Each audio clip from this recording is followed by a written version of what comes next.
What's going on, wrestling fans? Jeff Upson. I'm alongside Tom Housenick of the Morning Call, who we had on earlier in January, and now we had to bring him back on for his expertise. This is the biggest show of our year. This is no doubt the one show that probably will have the most views, the most interest, and that is simply because it is the Sunday before the state tournament in Hershey, Pennsylvania. And man, it was a long day. We had actually anticipated doing a show earlier in the day because we wanted to do AA and AAA. Today we're only doing AAA. Tomorrow we'll do AA. But the problem was we had some issues with the brackets. There was quite a few brackets that needed to be sorted out. Some errors with the prestige points and just a whole lot of headaches, I'm sure. But I think it's all squared away. I'm 99.9% sure everything is squared away now. Mike Lester from PIAA is an absolute pro, and he was able to go through and make sure verify everything was good. So, Tom, the brackets that we have now, I know you printed out 12 copies of the brackets, so I apologize for you wasting paper, but I think the brackets we have are good to go. I hope so, because I'm excited about a bunch. I'm a little upset about a few, so let's hope this is good to go. Let's hope so. And as you mentioned, you were at the Northeast Regional. I was at the Southwest Regional this past weekend, and the weekend before that, I was at the South Central Regional. So a lot of expertise between the two of us to kind of see the whole state and know what is going on and maybe who to look out for. So without further ado, because we're going to be here for a minute and probably some change, we're going to talk about each bracket. We're going to start at 106 pounds. We're at the top of the bracket. We have Nathan Desmond of Bethlehem Catholic. Tom, you've seen him on numerous occasions, and I know you just wrote a story on him kind of peaking at the right time, but I would say, man, he's been peaking all season, but he had a tough finals match. That was one of the matches I said we had to see this past weekend. Luke Sirianni of Abington Heights, who's a junior, undefeated coming into that match, state 6th place finisher last year. One of the tougher tests that Nathan had in Pennsylvania, but he was able to take care of business. Tom, what was the takeaway for you watching Nathan Desmond kind of dismantle Sirianni in that finals match? Well, it was interesting to hear him describe that he had not had a good week of preparation, and that's kind of been a little bit of his, I don't want to say shortcomings, but that's something that's kind of been a work in progress because he's so darn good, and he can turn it on basically when he wants to, which is when the lights are on. But he kind of acknowledged that that's got to change this week. Even though it's a short week, he said, I've got to better prepare for what I'm going to face this week because I didn't have a good week. He said it didn't really show because I dominated everybody. But he knows that if he's going to be elite and not have a Tyler Kasak freshman moment where you have a bad 90 minutes, next thing you know, you're not only the state champ, you're 5th place as a freshman. I think he's kind of learning that lesson, and he's got Kasak there to tell him. He's got Colin Rath, who does not have any preparation issues. So he's kind of getting it from the experience end from a teammate, and he's getting it from a fellow freshman who's saying, hey, look, one slip up and you're not golden. So I think he'll be motivated to do what he's done basically in the postseason, which is just dominate everybody. And, Sirianni's a physical, fast kid, and I expected that to be a lot closer of a match, and it was not close, not even for 30 seconds. Sirianni, I think, was a little hesitant, and Desmond really took advantage of that factor. And I think once Sirianni kind of got a little frustrated in the second period, that just kind of ignited Desmond again to kind of, I'm going to take you down again. I'm not just going to cruise here up 10 points. I'm going to take you down. I'm going to turn you. I'm going to try and embarrass you a little bit. And Desmond's got that crazy little eye. He's got that little twinkle that says, I'm a little crazy. I may be a freshman, but I've got that little spark that I'm not just going to sit once I figure I got this match under control. I'm going to kind of go after you. And I think he's going to really try and showcase that this weekend. But he's looked really sharp these two postseasons. Again, District 11, 106, AAA, not real deep. So Sirianni and Cook from West Scranton, those were two kids that were going to be really good tests for him, and he just he aced those tests. Yeah, I mean, I didn't see a lack of preparation because, like you said, he really just dominated in the finals there. Now, you look at the bracket, Tom, and the top half of the bracket in my opinion, and I'm going to pull it up on the screen here so folks can see it. But the top half of the bracket is really stacked because you have Desmond at the top, which we know he's been number one for the entire year. We know what he's capable of. But then you have Nico Finella, who was number two for, I would say, 90% of the year. He's in there as well. And then you have Luke Heilman from Altoona, another guy who is a senior. So like Suriani, he has a little bit more of a man strength to him. So I like that first-round matchup, Luke Heilman, Nico Finella, and a chance to wrestle Nathan Desmond. But you also have on the bottom quadrant here, you have Liam Flanagan from Central Dauphin, who had a great South Central Regional, really looked strong, looked just composed, and his mind was right. But then you have Tyler Capusta, who is actually beating Nico Finella in their match in the semifinals before getting pinned by him. He had lost to him twice before earlier in the season. I really like that first-round matchup here between Flanagan and Capusta. If Capusta wrestles like he did in the Whitfield tournament, I think he's going to be in good shape. But the guy who was a little bit more dominant than Nathan Desmond. Now, the competition was not nearly the same, but that's Eden Cement from Council Rock North, and he earned a tech fall in the finals to claim a Southeast Regional title. This kid, I got to see him at the Powerade tournament, and man, I was impressed. And he has not disappointed thus far. He actually has a win over Suriani in freestyle prior to the start of the season. So Cement is a guy who I think is really he's poised, man. And I think that could be a final, Desmond and Cement, if they were on opposite sides of the bracket. Unfortunately, they're on the same side. But I really like Cement's chances to get out to the semifinals, to have a test with Nathan Desmond. I think those two kind of wrestle in a little bit same style. They like to really pour it on. Like you said, Desmond has that twinkle in his eye, like, hey, I'm a little crazy. I think Cement has a little bit of something in him too. Like, hey, if I'm getting pushed, I know how to turn it on. I know how to beat you up a little bit. And like you said, kind of really embarrass folks because you saw what he did in the Southeast Regional Finals. Now, that's the top half. On the bottom half, you have Aiden Beimel from St. Mary's, who had a very big win in overtime over Luke Heilman in the Northwest Regional Finals. Really good win for him. I like the bottom half because it's much more wide open, Tom, because you don't have as many stacked wrestlers there. Luke Willishell, man, he looked really good. Now, remember what happened when Nathan Desmond wrestled Luke Willishell in the team tournament. It wasn't really close, but you know as well as I do, following Gabe Willishell, his older brother, the Willishells know how to wrestle and they know how to funk around a little bit.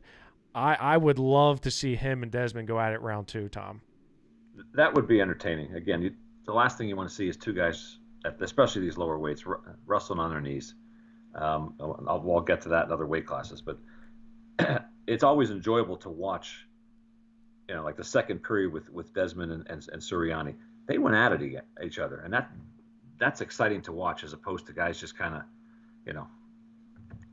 I don't know. It's just there's a speed and there's a not knowing what's going to happen in the next moment type thing. And again, Desmond, Suriani did get a reversal on him when he kind of got himself out of position, trying to get too crazy and turn him a second time at one point. So something like that happens against a kid like Willishell, he might not get himself out. There might be get himself in a funny position. I haven't seen Desmond get himself in bad positions a lot. He's only been taken down a handful of times all year. But again, that's you can't discount Cement either. I mean, I think that's going to be a really good semifinal. Yeah, assuming everybody gets there. But again, that top half, there's a lot of places where somebody could trip up if they have a bad couple of minutes. You're looking at blowing up people's predictions, and it's just funny. We're going to talk about other bracket top halves, bottom halves, where it seems like they're just uneven. Very uneven. Say one thing. And this one here seems a little bit like that. But again, that bottom half might be entertaining to watch because you don't know who's going to win, the quarterfinals or the semifinals. That'll be a lot of fun. Not that for sure up top, but it seems like there's a couple, 3, 4 that are just, clear cut better than everybody else. Right.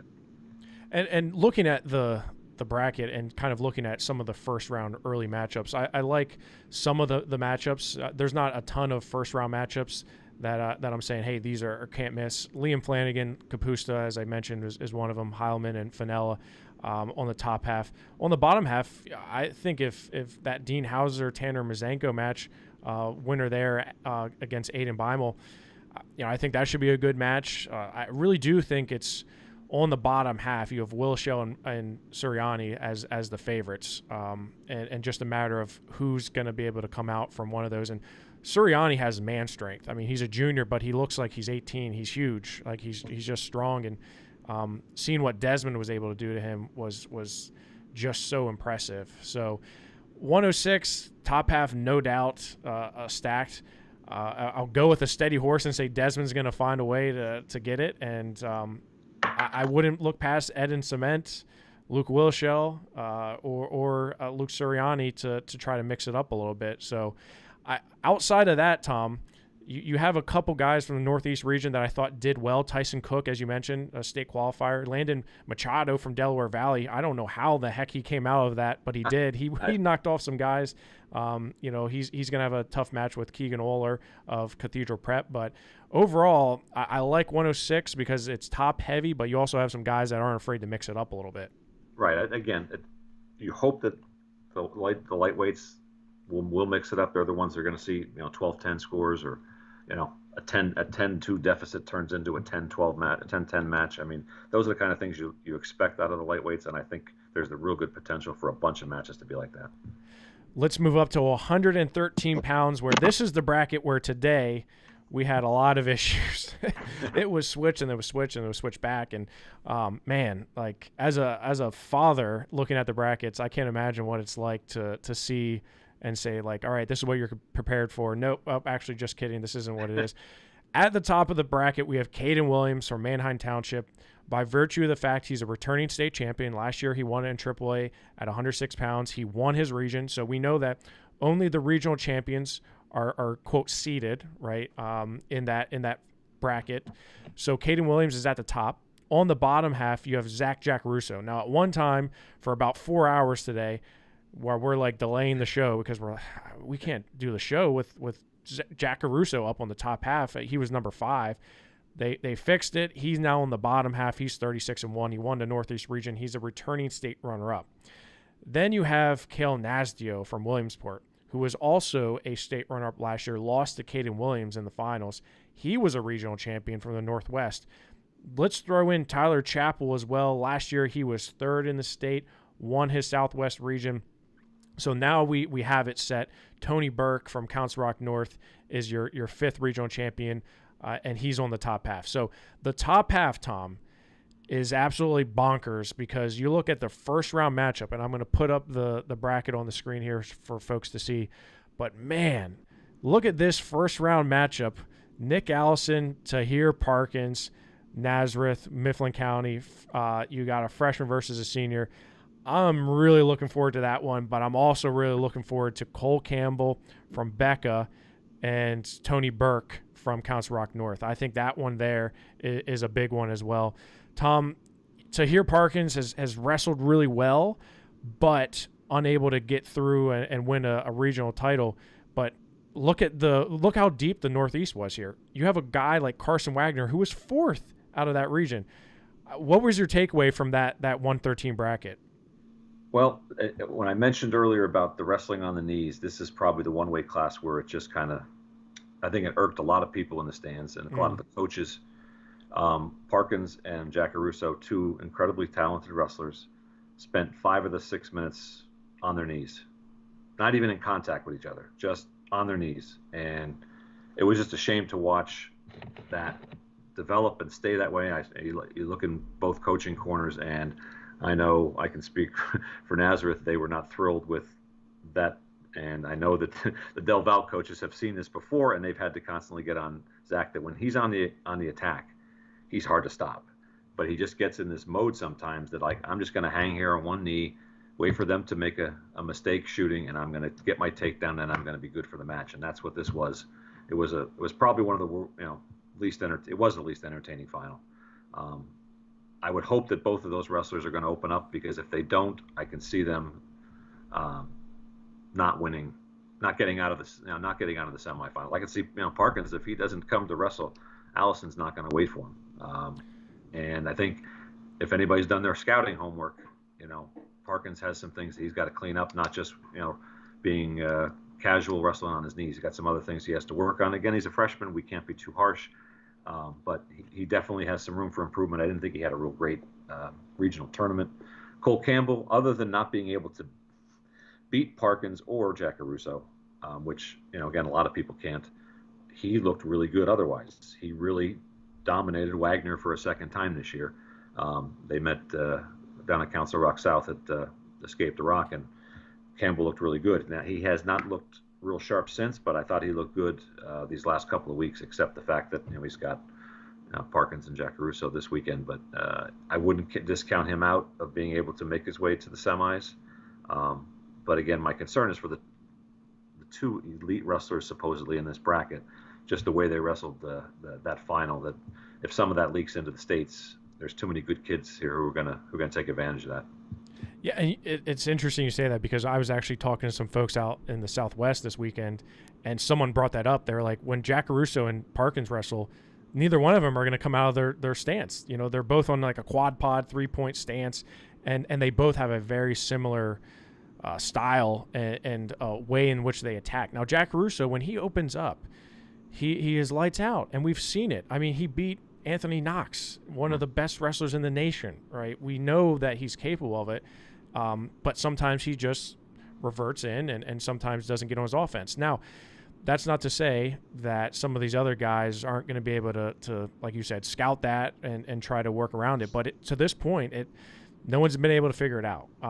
Caden Williams is not the same Caden Williams he was last year, but he's pretty darn close. He had a win over Nico Tossi of Warwick, who he lost to the week earlier in sections, so he flip-flopped that result. That's his only loss on the season. Last year, he lost to Tyler Chappell in the Super Regional, ended up beating him in the semifinals to end up into the finals. I don't know. I have a lot of questions at 13, and a lot of it is more not necessarily ability. It's between the years. Absolutely. We know that everybody in this bracket, at least the top guys in this bracket, are capable and able. I'm just worried about up here. And like you said, there's a lot of some of the off the mat stuff that we have going on, and just that mental edge, that mental side of things. I think we're going to see it play out here at 113 pounds. Now, the top half, Caden Williams, if he wrestles like he did, any glimmer of what he had last year, and also in the South Central Regional, I think he has a good chance to repeat. But like you mentioned with K-Sac earlier, you have a bad round, a bad 30 seconds, a bad period. It's Hershey. People are going to exploit that and take advantage of it. Tyler Chappell, he had a little bit of a tough go with Darius McMillan from Peters Township in the Southwest Regional, but he's wrestled a lot of these guys before. He's wrestled Caden Williams before. He wrestled Jack Caruso earlier this year when they're both at 120. I love, and I'm going to switch over to the bracket now, but I love this bottom quadrant here with Cale Nasdio and Carson Wagner and Luke Heimbach. I believe Wagner's going to come out from that. You saw Nasdio and Wagner. They wrestled in the Top Hat tournament. Wagner beats Nasdio, pins him, and here they are wrestling potentially in their first round of the state tournament. That to me is lights out. You got two guys that are state medalists that are going at it in the first round, trying to get a shot into quarterfinals, where I think either one of them has a good chance to get to the semifinals. I don't. This is where I say, I understand why it is the way it is because of the way the regions are, but some regions are just so much tougher than others, and I think we see that here at 113 with the way the brackets shake out. Yeah, no question. Again, Nasdio, Wagner's two wrestlers. One is someone who's timid and not confident in his offense. That's the one we saw against Nasdio in the quarterfinals last year at States. That's why Nasdio won and went on to the finals. Then you see them early right off the bat, Top Hat, and Wagner was aggressive, and he pounced on one little mistake Nasdio made, and he's not a pinner, and that's why I said to him after that match. I remember saying, like, I don't remember you like pinning a quality kid like that. And he said it's kind of been a long time coming, but it's kind of been up and down throughout the year, and He has not looked good twice against Cole Campbell. He did not look good against Jack Caruso. He's got it in him, but it's a matter of which one shows up. And again, Nasio is one of those ones that if you want to keep it a low-scoring match, he's perfectly fine with that. He'll wait for you to make a mistake like he did with Parkins in the team state match. He's fine winning 3-1. Whereas Wagner needs to get the score up, and he needs to tire out his opponent. He's not going to get tired. He just has to take enough shots that he works up a sweat, and he hasn't done that at key times. He didn't do it in the Super Regional twice last year. He got away with it. Didn't get away with it against Nasio at States. He's just got to kind of let his head get out of the way and let his body kind of take over, and that's his only chance to survive that bottom half, to even get past, like we said, the first round with Nasio, assuming he can beat Heimbach. But he's got the talent, but I think a lot of his issues are his mind letting his body do what he can do.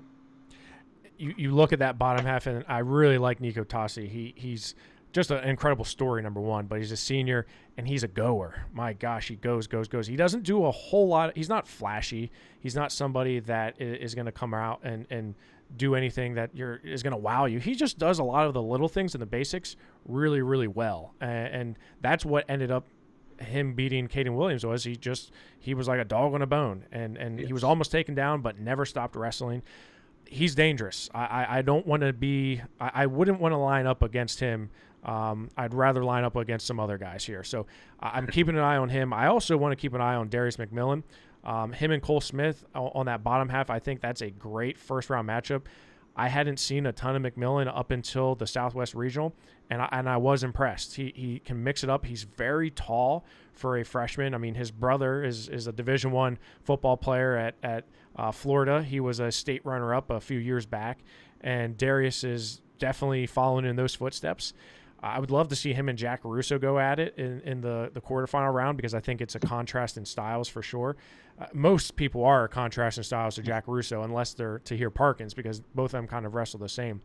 Overall, though, Tom, at 113, I don't have a good feeling either way. I think there's just so many question marks. I mean, in terms of rankings, and I tell people this all the time, rankings and predictions are completely different, right? Rankings, the formula and the criteria are different than your gut feeling and how you think is going to shake out. And you look at 113, and I really just don't know. I mean, Nick Allison could get hot. Cole Campbell could get hot. Tyler Chappell could end up coming out to Tyler Chappell has a win over Caden Williams. Who's to say he can't get out there, right? Like you said with Wagner and Nasdio, there's so many question marks here. I like 113 because of the depth, but I also like it because of the uncertainty and the ability we already talked about. It's there. It's all the other factors that leads me to believe that 113 can go like scripted or completely off the rails. I would love to take Tossi's energy and just relentlessness, and put it in some of these other kids we've talked about, and then you have a 4-time state champ. Yeah, because he's going to wrestle you for 6 minutes no matter who you are. He's going to come at you. And there's other guys in other brackets here who have that similar personality, and they may not be the most talented, but they're going to win matches because of that relentlessness. They're not going to give up. They just have that fight in them, and it's great to watch. It really is, and Tossi is one of those guys who I really enjoy watching just because of that.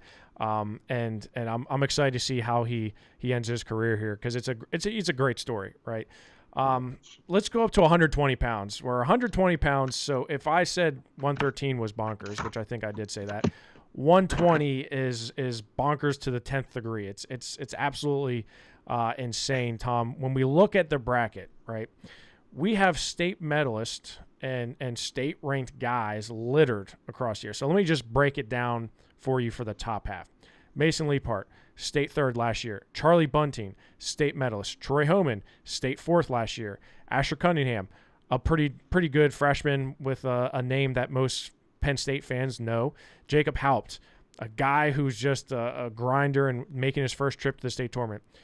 Carmen Cortez from Westchester Henderson had a big win over a state medalist, Ziegler, to win a Northeast or Southeast regional title. Sean Lowe from Father Judge, a state medalist 2 years ago. He missed all of last season, and actually I'd say 80% of this season. He's also on the top half. My gosh. I mean, it's insane. And you've seen Bunting, a whole heck of a lot. Him and McIntyre, I mean, they've wrestled what, 20 times, right? They've wrestled a Feels lot. like it. And you know, it seems like the tide has now turned, and you know, it, as before Bunting was coming out on top, now that's not the case. Looking at the top half, Tom, I like Mason Leapart. He's undefeated. People say, well, yeah, who did Dover wrestle? Look, go back and watch his state tournament from last year and watch how close he was with Mac Church, and see how really close he was to getting that win. I like Mason Leapart. I like Charlie Bunting and Troy Homan first round. That to me is insane. Tom, 120 doesn't get much better than this. No, and if somebody can tell me right now who the top 4 finishers would be, I would say you're lying, because you could have 4 guys who have not even thought about that could finish here because it's so balanced.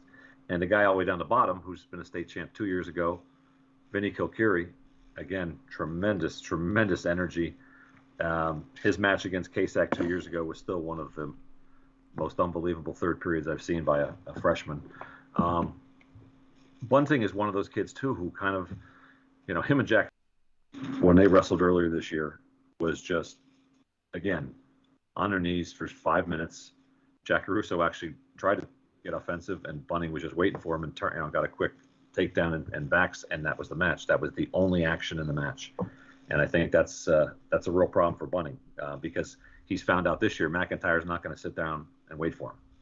He's gone after him the minute the whistle blows, and he's able to go for 6 minutes, which is something that McIntyre wasn't able to do last year. He's kind of reinvented himself, and I'd be very disappointed if McIntyre couldn't go a full 6 minutes and, you know, come out on top against a kid like Kilkiri, who's not going to quit if they were to get to that point, because he's really matured this year. And again, I've seen Bunting kind of, you know, again, he's missed a lot of time. He had off-season surgery on his shoulder.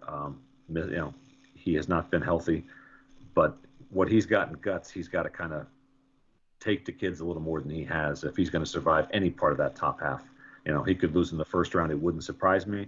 He could win 3 matches in a row. Wouldn't surprise me. I'm just not sure what we're going to get from him.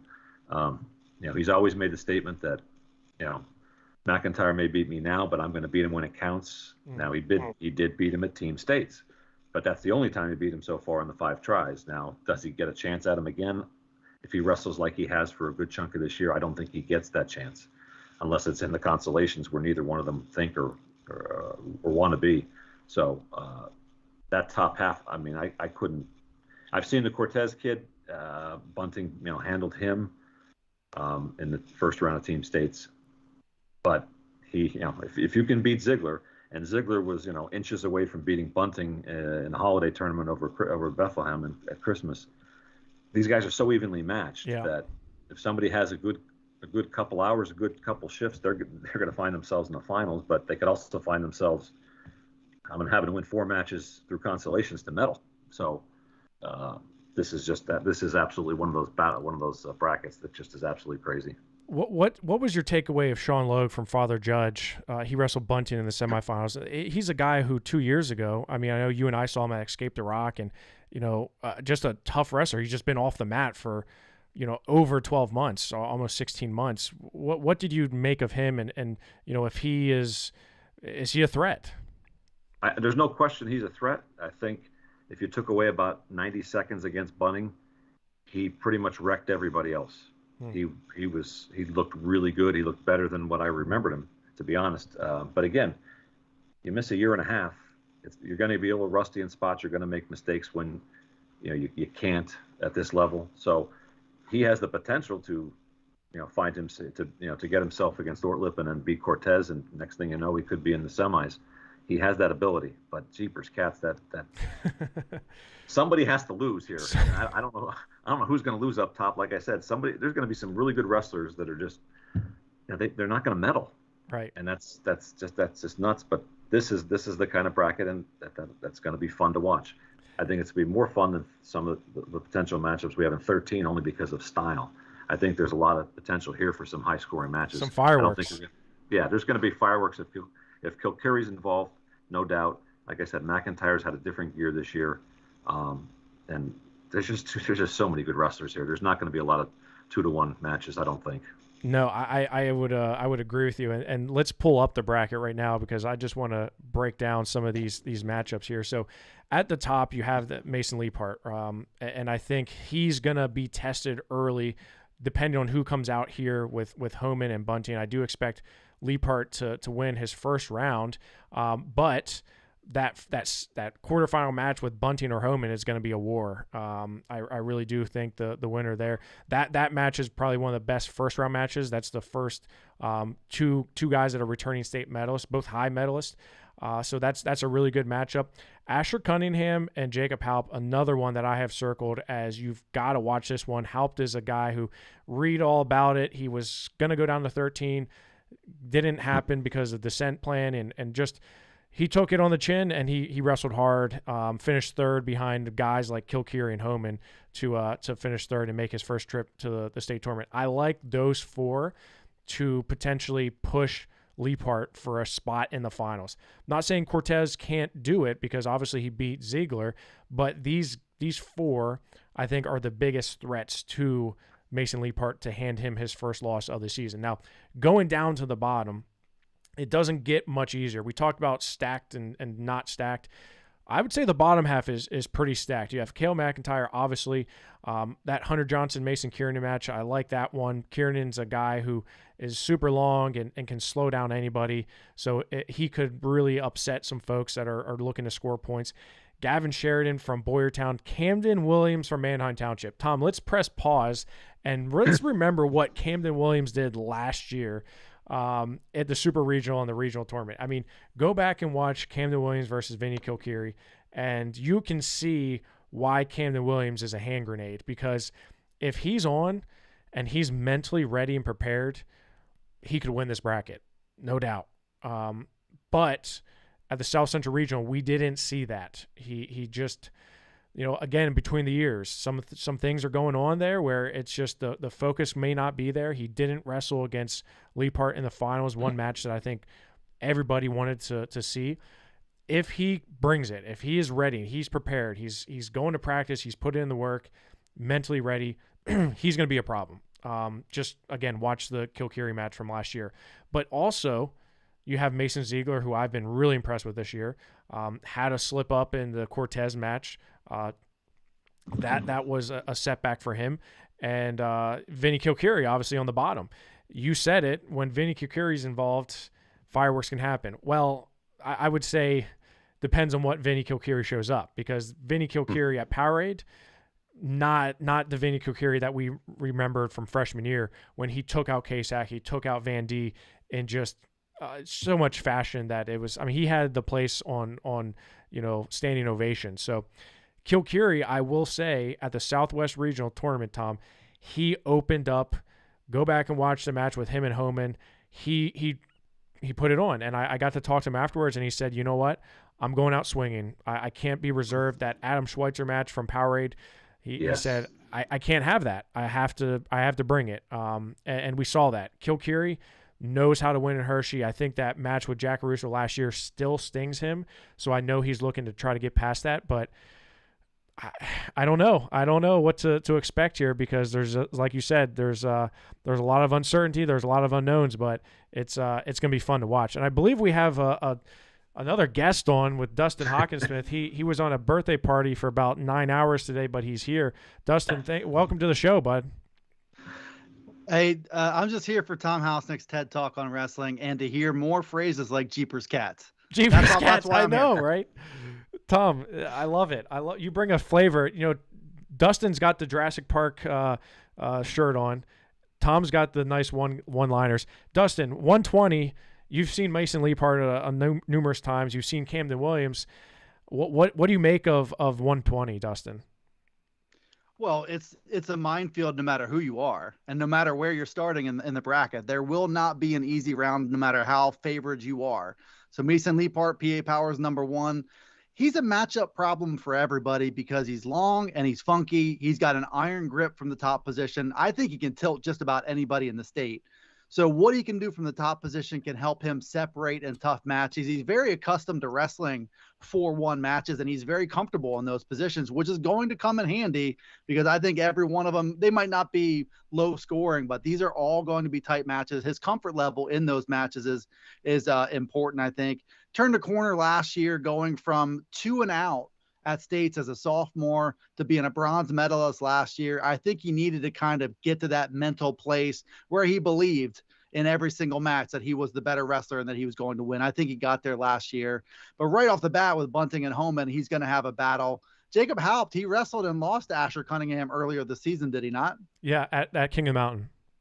So that'll be a fun little rematch there. In the bottom half of the bracket, I did hear you guys talking about Camden Williams, the great wild card in this entire bracket, the real big wild card in the bottom half for sure. Now, the question is with both Camden and Caden Williams is how much in 2 weeks, which is about how much time they'll have had from districts and regionals to now, can you up your conditioning game? Minutes 5 and 6, are they going to be a liability for both Williams? Because we've seen that we saw them both, Jeff, at regionals take some questionable injury time late in matches. They are going to be pushed hard every step of the way in this one. Are they going to be able to be fresh and quick in the third period? Because they're going to be doing some third period wrestling. I think Caden Williams is a little bit better shape than Camden is, but Camden, I mean, you talk about a fireworks show. You don't want to go upper body with him. He's a big fan of that Greco stuff.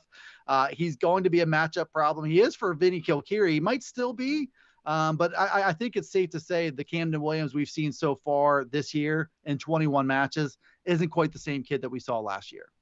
Yeah, and I would agree with you there. But man, I mean, just his last year's run was just incredible. And I think you look at the bottom, the steady horses, if you will. McIntyre has been just, as Tom alluded to, he's reinvented himself. Kilkeary, I think, throughout the season has reinvented himself. I think he knows that guys wrestle him differently. And I think he's just prepared to go out and not have that same result from last year where he led it up to the refs. He did not go out the way he wanted to. So I think that kind of weighs on him a little bit. I would love to see a Leapart and Kilkeary final, if you're asking my opinion, because I think there are contrasting styles.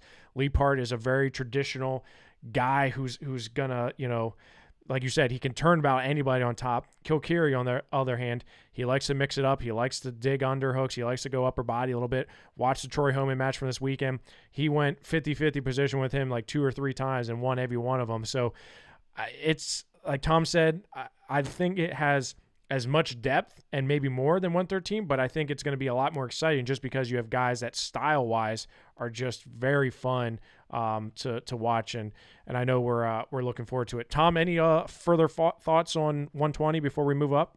Well, I think there's no question Williams is going to have to wrestle 6 minutes every match. This is one of Bethlehem Catholics, according to Jeff Caron, one of his best conditioned teams. McIntyre is a prime example of that. He was not that way in a lot of ways in his first couple of years. He goes 6 minutes. That's the reason he's beaten Bunting a bunch of times. Williams is definitely more talented, but McIntyre is not the same kind of kid he's been. He's going to go after you, and he's confident now, and he's better conditioned. He can go 6 minutes. So that Williams is going to have to earn his way out of that bottom half of the bracket. Yep. There's no question his talent level is, I don't know if anybody's as talented in this bracket, but it's got a lot more to do than just talent. So we'll see. It'll be fun. Absolutely, it will. And Dustin, we're going to move up to 126 pounds, where you and I talked about this at South Central Regional and how deep this bracket is and how much the regional tournament is going to play into the state tournament, right? Because these guys were all mixed up and matched up, where you had regional guys going head-to-head. Classic example last night, Jacob Van D, Dalton Perry. Holy hell, that was a heck of a match. And we tweeted out the last, I think, 30 seconds of that, and go and watch it. They were in overtime. I don't think Jacob Van D knew that the match was tied. I think he thought he won, and he looked a little confused. And then they go into overtime, and what does Dalton Perry do? He hits a headlock. My gosh, I mean, we saw him do it at True Power 2 years ago to beat Vinny Kilkeary as an 8th grader, and he does it as a freshman to earn a spot at the state tournament. And yeah, he's not rewarded too well because he's on the top half, and it's pretty stacked. But I think this one has a lot more parity. I think there's a lot of stackedness on each one of these. So let's start at the top. Carl Schindeldecker from Chambersburg's at the top. He was a state runner-up last year, lost to Mac Church. He's 21-1 on the season. Oliver Fairchild and Todd McGann. Oliver Fairchild's a guy who has a win over Northeast, two-time wins over Braxton Apello Freeze from Nazareth, who ended up winning Northeast. Tom will talk a lot more about that. You also have Maddox Shaw from Thomas Jefferson. Maddox Shaw made his name known to the planet when he was a runner-up at Powerade this year, losing to Vince Bazakis.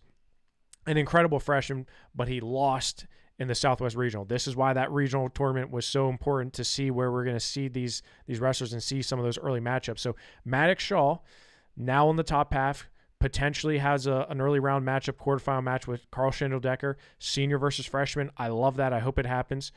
Braxton Apello has not an easy draw there with Quinn Smith. Apello's a guy who did not win 12 times this year. Quinn Smith has been consistent. He was in a pretty deep Southeast region. That's an early round matchup that I really like. Dalton Perry, Xander Fatoris, Zach Luckenball. I think Perry is just on a different level. If you're going to ask me, I think he makes it to the semifinals. But that's a lot to be said about some of those other guys there. On the bottom half, it doesn't get much easier, because you have Ethan Lieben from Hempfield area, who was a regional champion. He lost to Shaw, an ultimate tiebreaker in the sections, comes back and beats him in the finals last night. Gunnar Myers is there, Matthew McConney from Abington, Brady Collins, a super tough freshman that I like from Clearfield, Josh Hillard.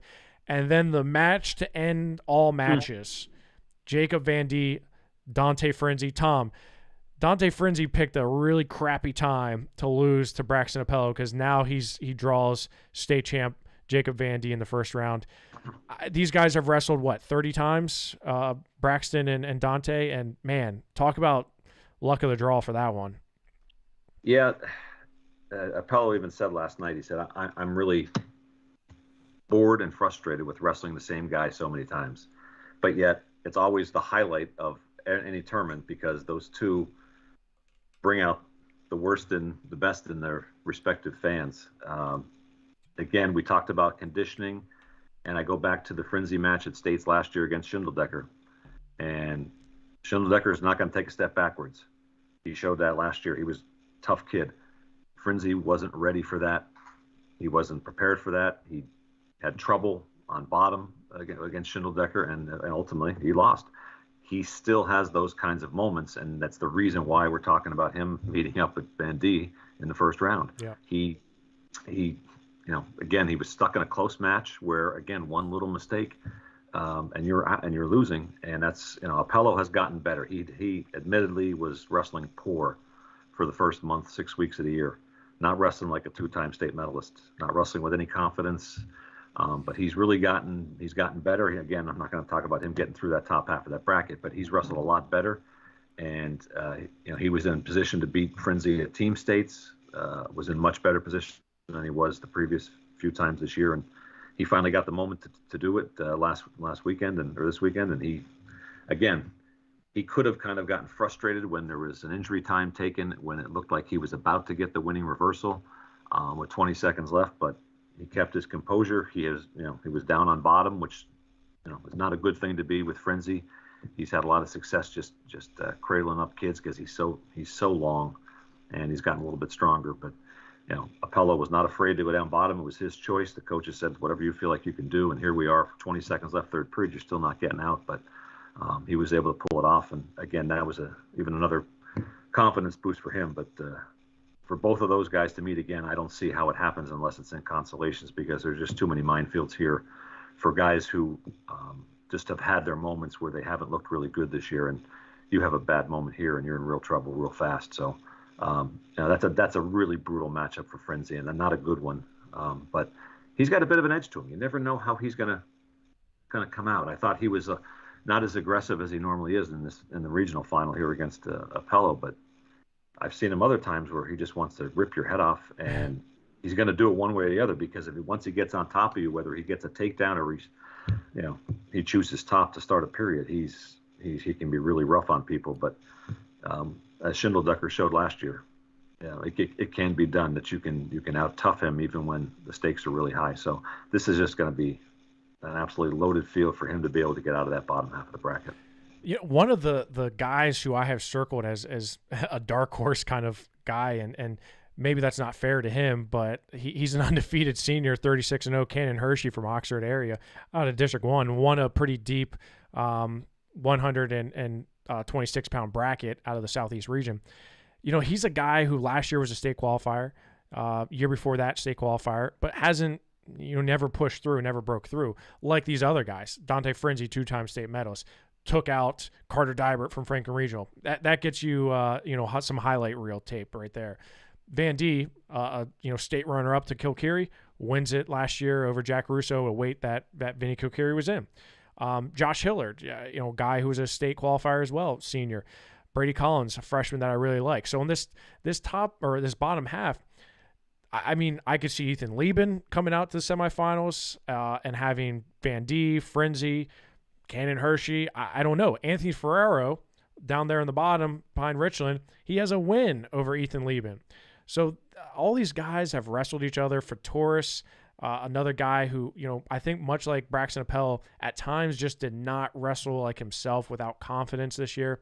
And we saw him pick it up to take third in the Southwest Regional, a weight where Dylan Coy from North Allegheny didn't even make it to the state tournament. Last year, he beat Mac Church to win a Whitfield title. That's a whole nother story in how deep the West is. But like you said, landmines everywhere. When you look at this, Dustin, South Central Regional is outside of, Schindeldecker is not very well represented, I would say. But the East in general, I think, is going to try to hold their own against some of the guys from out the West and Middle. Yeah, I think that's fair to say. Now, Josh Hillard from Manheim Township is just a super steady, solid veteran. And I don't know that he landed in the most unfavorable position to maybe make a run at the semifinals. I don't think that would be a huge shocker. I don't think anything from that little pod there would be much of a surprise, because I don't think anybody really establishes themselves as a can't lose kind of guy. So there's a possibility there. But for me, my eyes are on Carl Schindeldecker and whether he can get back to the finals. Interesting thing with this potential contrast of experience versus freshman is day one versus day two. Like I would love to catch Dalton Perry on day one wrestling for the very first time at Giant Center in the postseason. I don't think that it's going to make much of a difference because he's that good and that explosive, but it gives you a little bit of a fighting chance, especially if you're, say, Xander Fatoris or Zach Luckenball coming out of that prelim match. You got a match under your belt. You got maybe a little head of steam going in. So that's one thing to watch. Maddox Shaw will have an opportunity to maybe wrestle out any jitters on Thursday and for a potential showdown with Schindeldecker on Friday. Schindeldecker, the thing that makes him so good and so tough in this tournament is that there's not really a style matchup that negatively impacts him. If you want to scramble, he can scramble. If you're an attacking guy, he can reattack. If you're a defensive wrestler, he's gotten a lot better in terms of creating his own offense and attacking. He can score from top. He's a pretty creative guy. There's a lot going for him, and it makes him so tough in that survive and advance situation because he finds a way to survive and he finds a way to advance. Tough matchup with Maddox Shaw. I do think in that one, experience wrestling in Hershey is going to be a big deal. And so I like Schindeldecker to get through there and set up some kind of exciting semifinal. Maybe it's Dalton Perry, maybe it's Apello Freeze trying to get that last hurrah. But I think this is going to be fun on Friday and Saturday. Tom, when you look at the Northeast region, Oliver Fairchild, he's a great story. He's had a great year. Had a couple wins over Braxton Apello. He finds himself in the fourth position out of the Northeast, loses to Gunnar Myers from Wallenpaupack, who I think is, he's had a great year as well. Maybe not the toughest of competition, but I still think he's a very good wrestler there. What do you make of guys like Fairchild or Myers and their chances of trying to break through and make some impact here? Well, Myers definitely left an impression last year as a freshman. He came into the regional and didn't look like he cared. He was wrestling in District 11 against any District 11 kids with all these experience, and he fared pretty well. I thought this year, though, this again, and maybe this goes back a little bit to Kilcarry, I didn't see the same kid this year. He wasn't nearly as aggressive. It was more like, I'm not going to make a mistake. I'm going to hold out until someone else does. And a couple of times that wasn't there. So he wasn't the same kid that I saw last year. And again, sometimes those wide-eyed freshmen, they don't realize what's going on until it's too late, and then they've already done something they probably shouldn't have done. So I think that he will wrestle better this weekend, but that again, he's in a tough spot. Where does he find 3 wins? I don't know if he can do that against this kind of competition, but he's the kind of kid that I know if you dropped him down to consolations, whenever it happens, he's going to fight his way through and scrap for a medal. So he's got that kind of fight in him. Fairchild is one who's still, as a junior, is still kind of evolving. He's a runner, and it wasn't until this past off season where he really took wrestling with any seriousness that other kids with his ability kind of did. Easton went on a little journey up to the mountains in Vermont, I think it was, and he really committed himself as much to wrestling as he did to running. But he, as much as he has this kind of chill, never worked up kind of attitude on the mat, he also doesn't have that button to just kind of to go after somebody.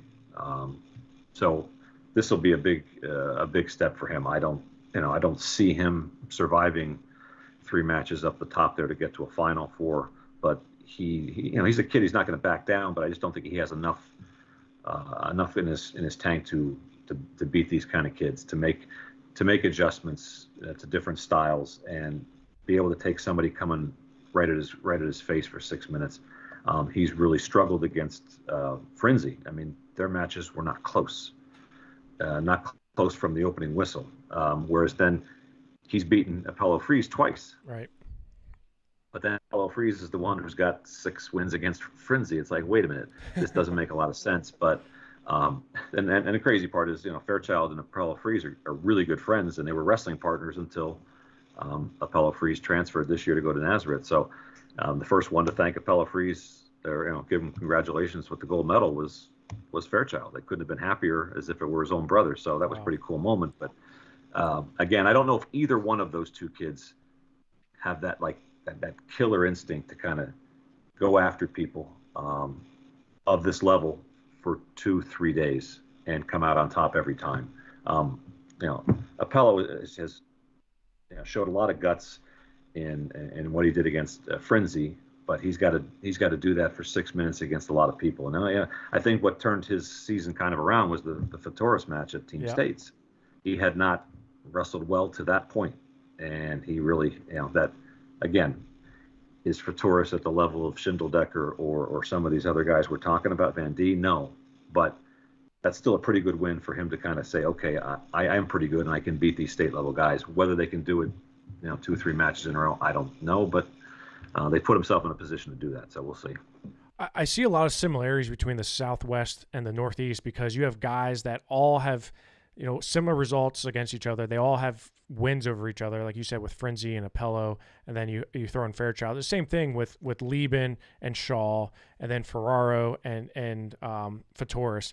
They're all very, very close. You could wrestle that same tournament 10 times, and you're going to get 4 different outcomes in 4 different spots. I would say in the Northeast, you could probably wrestle the same thing and have guys differently. Myers was a 1-point match from Braxton Apello. Apello and Frenzy have split a whole bunch of times. But the 2 constants, right? Dalton Perry is really good at wrestling, and Jacob Van D knows how to wrestle in Hershey. So when it's all said and done, I look at Dalton Perry, I'm like, man, who's gonna beat him? Is it Carl Schindeldecker? Is it Maddox Shaw, who he's wrestled throughout his youth career? Van D, maybe he comes into this with a little fire. I mean, we've only seen him a handful of times this year. He wasn't at Powerade. He's only wrestled 18 matches coming into Hershey. That's not a whole heck of a lot. So, and he also draws a really, really crappy draw with Frenzy for him. I mean, I don't know which one says it's worse, but he's going to have to earn it, right? So 126 has all the makings for just a fun bracket that will go down in history as man, can you believe so-and-so won this? And can you believe you're going to look back on this 15 years, later and say, man, that, so and so finished 6th in this bracket. That's crazy. I think that has the makings of it here. Let's move up to 132 pounds, because if we don't keep on moving forward, it'll be a 4-hour show, and Dustin will have to wake up for coffee or something. I don't know, maybe go to another birthday party. 132 is a pretty good bracket. And I say that kind of hesitantly because I didn't think 132 was a very deep weight coming into the year, and I didn't think it really showed a whole heck of a lot throughout the season. Mac Church was kind of the guy and has always been that guy, and I still think I still think he's gonna come out and win a title here. But there's a lot of good wrestlers here that I think are gonna stir up some things, and 2 freshmen are really part of that. Colin G from Quakertown and Colin Rath. They're not spelled the same and they don't wrestle the same, but they're both some super tough freshmen. Tom, you get to see both of them on a weekly basis. That top half, Mac Church, you've got Braden Bauer, who was number 2 in the state until he lost to Luke Simcox. Colin G from Quakertown, Colin Rath. Man, I like that. What are your thoughts on those 2 freshmen, Tom? Because you said it earlier, Colin Rath doesn't have any preparation problems. He's locked in. What do you think? I like his chances better than Gay's, because he's got a lot more just raw power to go with the skill. They both are skilled as freshmen, but Rath just has that. He's like an animal. He's constantly going. His one weakness, if you can call it one, that I've seen since he made his debut in January, was that he struggles a little bit from bottom position. Brandon Kletzos at Notre Dame, a returning state runner-up in AA, he wrote him out to beat him 1-0. Now let's say that was Colin Rath's first varsity match, right? And it happens to be Bethlehem Catholic, Notre Dame, huge crowd, etc. Other than that, it's hard to find something wrong with Rath. I really like the way he just goes after people for 6 minutes. There are some similarities to how Kilkerry wrestled as a freshman at States to how Rath goes after you, and it's just, I could see him being in a position where Church, if those 2 face off in a semifinal, and Church takes him down 3-4 times, the match still isn't over, because Rath is going to keep going, and he might turn that big move and turn the match around. Again, he's a freshman. You just never know what happens when the lights go on down there. But the fact that, Bethlehem Catholic team state champion, he's already experienced some of that. That helps a little bit. But there's still something about there when you're out there for yourself and the lights are on and you're facing guys who have got a ton of experience on those mats in a similar situation. So I like Rath to make it to the semifinals. I think Colin Gee of Quakertown has some really great years ahead of him. If he can get a medal out of this year, he's really doing a lot for where he's at in this bracket and against these guys. Again, it's amazing what happens when things happen at regionals where the guy who's supposed to win doesn't win, and then you get these loaded half brackets like Bauer up top. Yeah. That just further complicates it for these 2 freshmen, because it's just hard to kind of get to navigate your way through a tournament with guys this experienced, this talented, and to do it, against 3 or 4 of them, rather than just, okay, I got to beat this guy and I'm good. That's not the case here. So I think Rath is a really good chance of being a semifinalist, but he's going to have to wrestle the best he's wrestled so far to beat Mac Church or, Braden Bauer maybe, or somebody else, but he's going to have to wrestle really, really good. But he's one who's gotten better since the first time he hit the mat. He's really good. Yeah, I mean, his first match, like you said, career match, Brandon Kletzos, who's, like you said, not too shabby, right? But that's his only blemish of the season thus far. The only wrestler in the weight, I could be wrong, but I don't think I am, to have a win over Mac Church is Matt Repos. Those guys have wrestled 3 times in their career. Every single time it's been a 1-point match. And everybody remembers the caution that Matt Repos, he won against Mac Church. There was a caution call that ended up costing the match. Mac Church has won the last 2, but Dustin, man, like Matt Repos and Mac Church, let's see that one again, shall we? Sign me up. Absolutely. They're close. And I would venture to say that Matt Repos right now is wrestling the best he's ever wrestled. And take away from that what you might. Didn't have a great postseason, didn't have a great state tournament last year. Was a little bit, he wasn't strong enough at 126 pounds. And what he did this offseason was he went out and he got a lot stronger. He changed his body tremendously. And you know that he's technical and he's skilled and all that. I think he's really made significant gains. And looking at the bottom half of the bracket, Luke Simcox beat him at Super Regionals last year because he was bigger and stronger. I mean, point blank. So I think Matt Repos has closed that gap a lot. And I like him to get out of the bottom half of this bracket. It's tough. I mean, he's going to have to go through some tough kids, including probably Luke Simcox. So I think the odds of seeing a Mac Church and Matt Repos final are pretty darn good. And it'll be interesting to see them. You know, we saw them team postseason last year. We saw them at 106 pounds a couple years ago. It'll be fun to see them at this new weight class because climbing up that ladder, I mean, the dynamic changes a little bit. But I look at, Mac Church has to go through likely Braden Bauer, likely Colin Raff to get to the finals. If he gets a second state title, he will have earned every single second of that. And I, for one, Colin Raff is one of those rare freshmen who does not wrestle or carry himself like a freshman at all. I don't think he's going to be daunted by the stage. I don't think he's going to wrestle not to lose. I see him being aggressive throughout, and I think that's going to make him a real wild card in this bracket. I would not be surprised at all if he takes on Mac Church and beats Mac Church in the semis. I don't think I'd be bold enough to predict that. But he is absolutely the real deal. He's going to close his Bethlehem Catholic career with multiple state championships, I think. And I don't know if we can immediately rule out his freshman year as being a state champ. That's Waynesburg folks aren't going to like you for that one. But I agree he has all the makings for it. I would say this, Mac Church is wrestling better than I've ever seen him. He's opened up. His offense is go, go, go. I talked to him last night. He says, I run every day. His conditioning is great.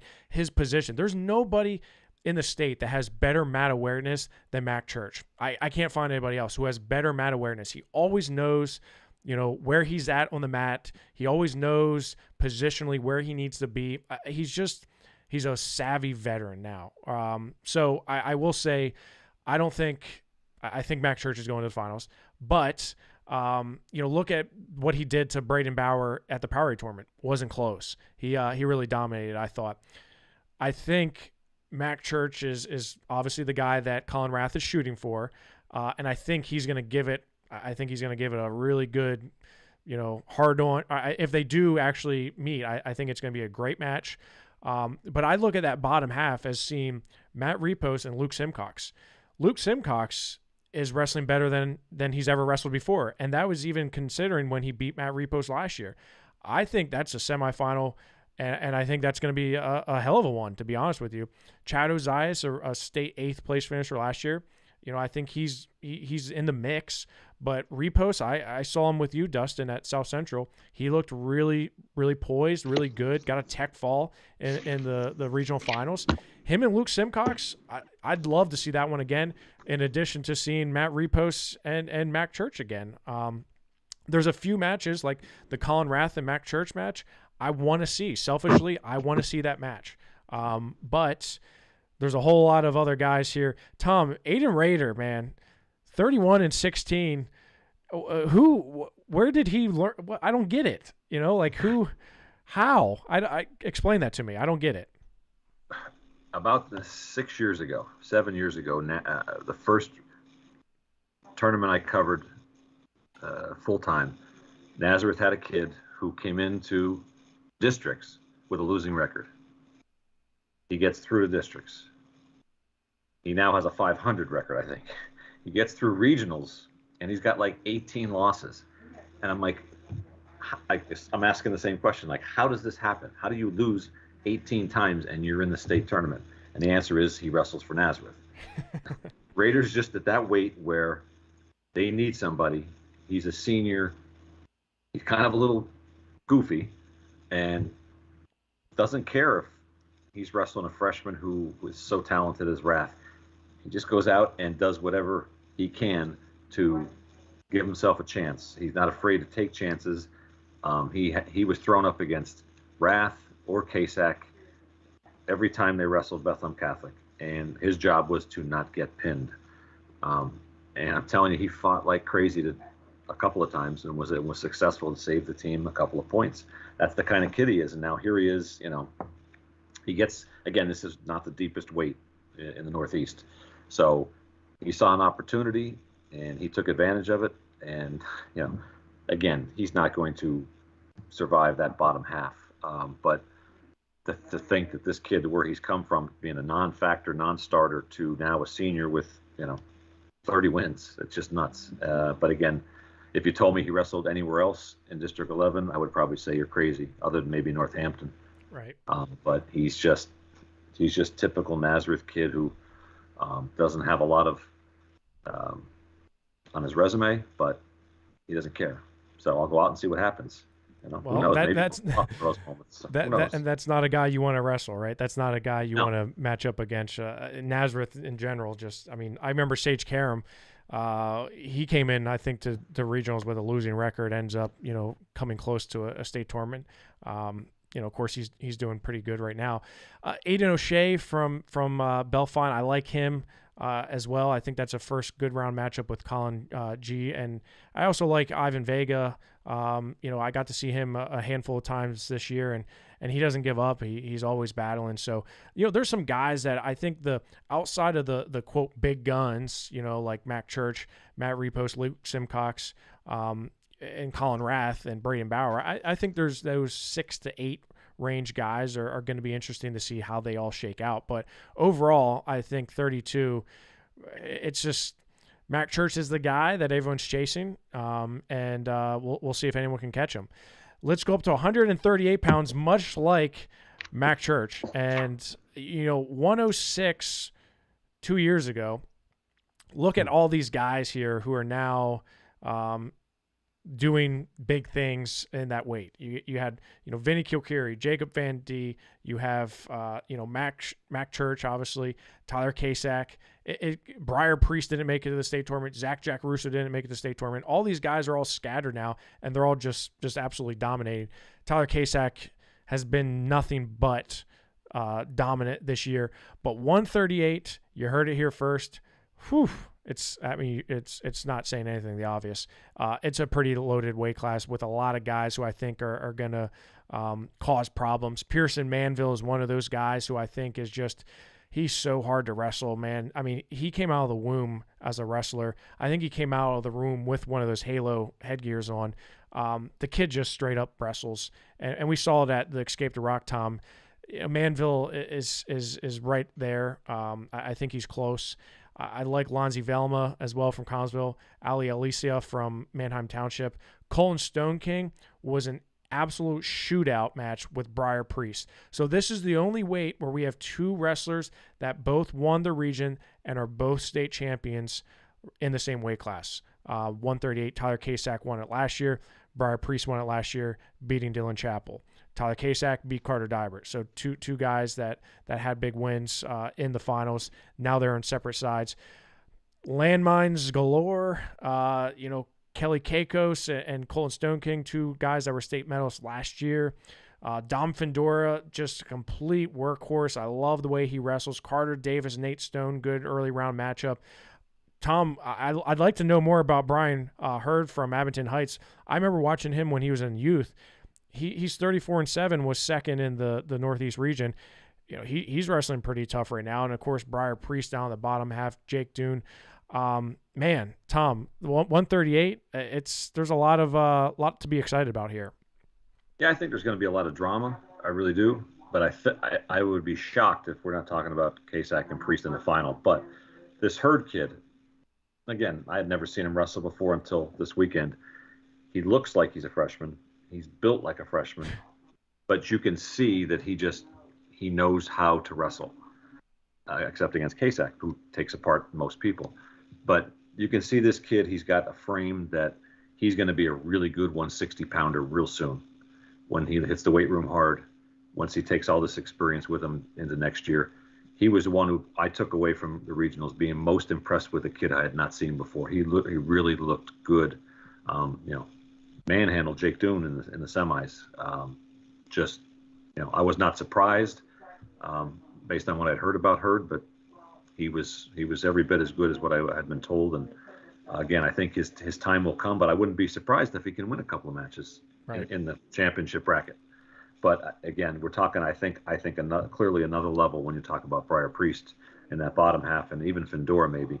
But and the way I've seen Kasak wrestle, I'm not sure anybody in that top half. I don't think if he wrestled them all in the one day, if somebody could beat him the way he's wrestling now. Now again, these are high school kids. They could, things change. Who knows? But he has gotten a little bit of that edge that I think we've seen Wrath wrestle with from day one, and he's kind of seen that in the wrestling room every day. So he's kind of developed that. I don't just want to beat you, and I don't even just want to pin you. I want to make you hurt. I want to make you remember 6 days from now why you're still hurting is because you wrestled me. Yeah. And he's really wrestled with that kind of attitude. Aiden Rader, it's amazing he can walk based on the meetings. He just would everything but pummel him into the ground, and the kid just never backed down. Now, that's a credit to Rader, but Kasak, again, he's not looking to just beat you. He's looking to really put a pounding on you. And if he keeps up that attitude, which he's going to have to in that top half of the bracket, I think there's no doubt he's in the finals for sure.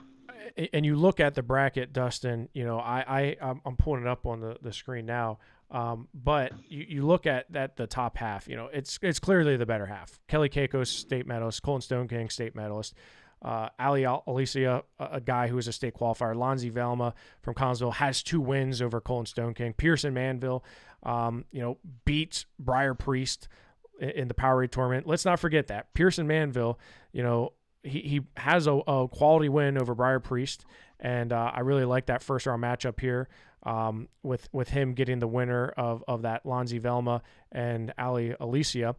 But you go down the bottom half, and I really think this is a Briar Priest and Dom Findora match. I not to discount all those other guys, but I think Dom Findora and Briar Priest are, I'm not going to say they're cruising, but I don't see a whole lot of roadblocks here. Dustin, would you kind of say that's the case here, or am I just crazy? Well, you're crazy, and it's the case. Okay, Amen. Thank you. Well, that's not an either or. That's a both. But the Findora and Priest are seniors who are on another level. And I don't think it's disrespect to the other guys there to say that those two are prohibitive favorites to get to that semifinal round. And I would expect a really good semifinal between them. I'd expect a really good semifinal between Kasak and Pearson Manville too. Yep. We've seen Kasak, these guys are pretty close. I think they both wrestle at M2 together whenever Tyler can make it his way up there. But Kasak beat Manville once.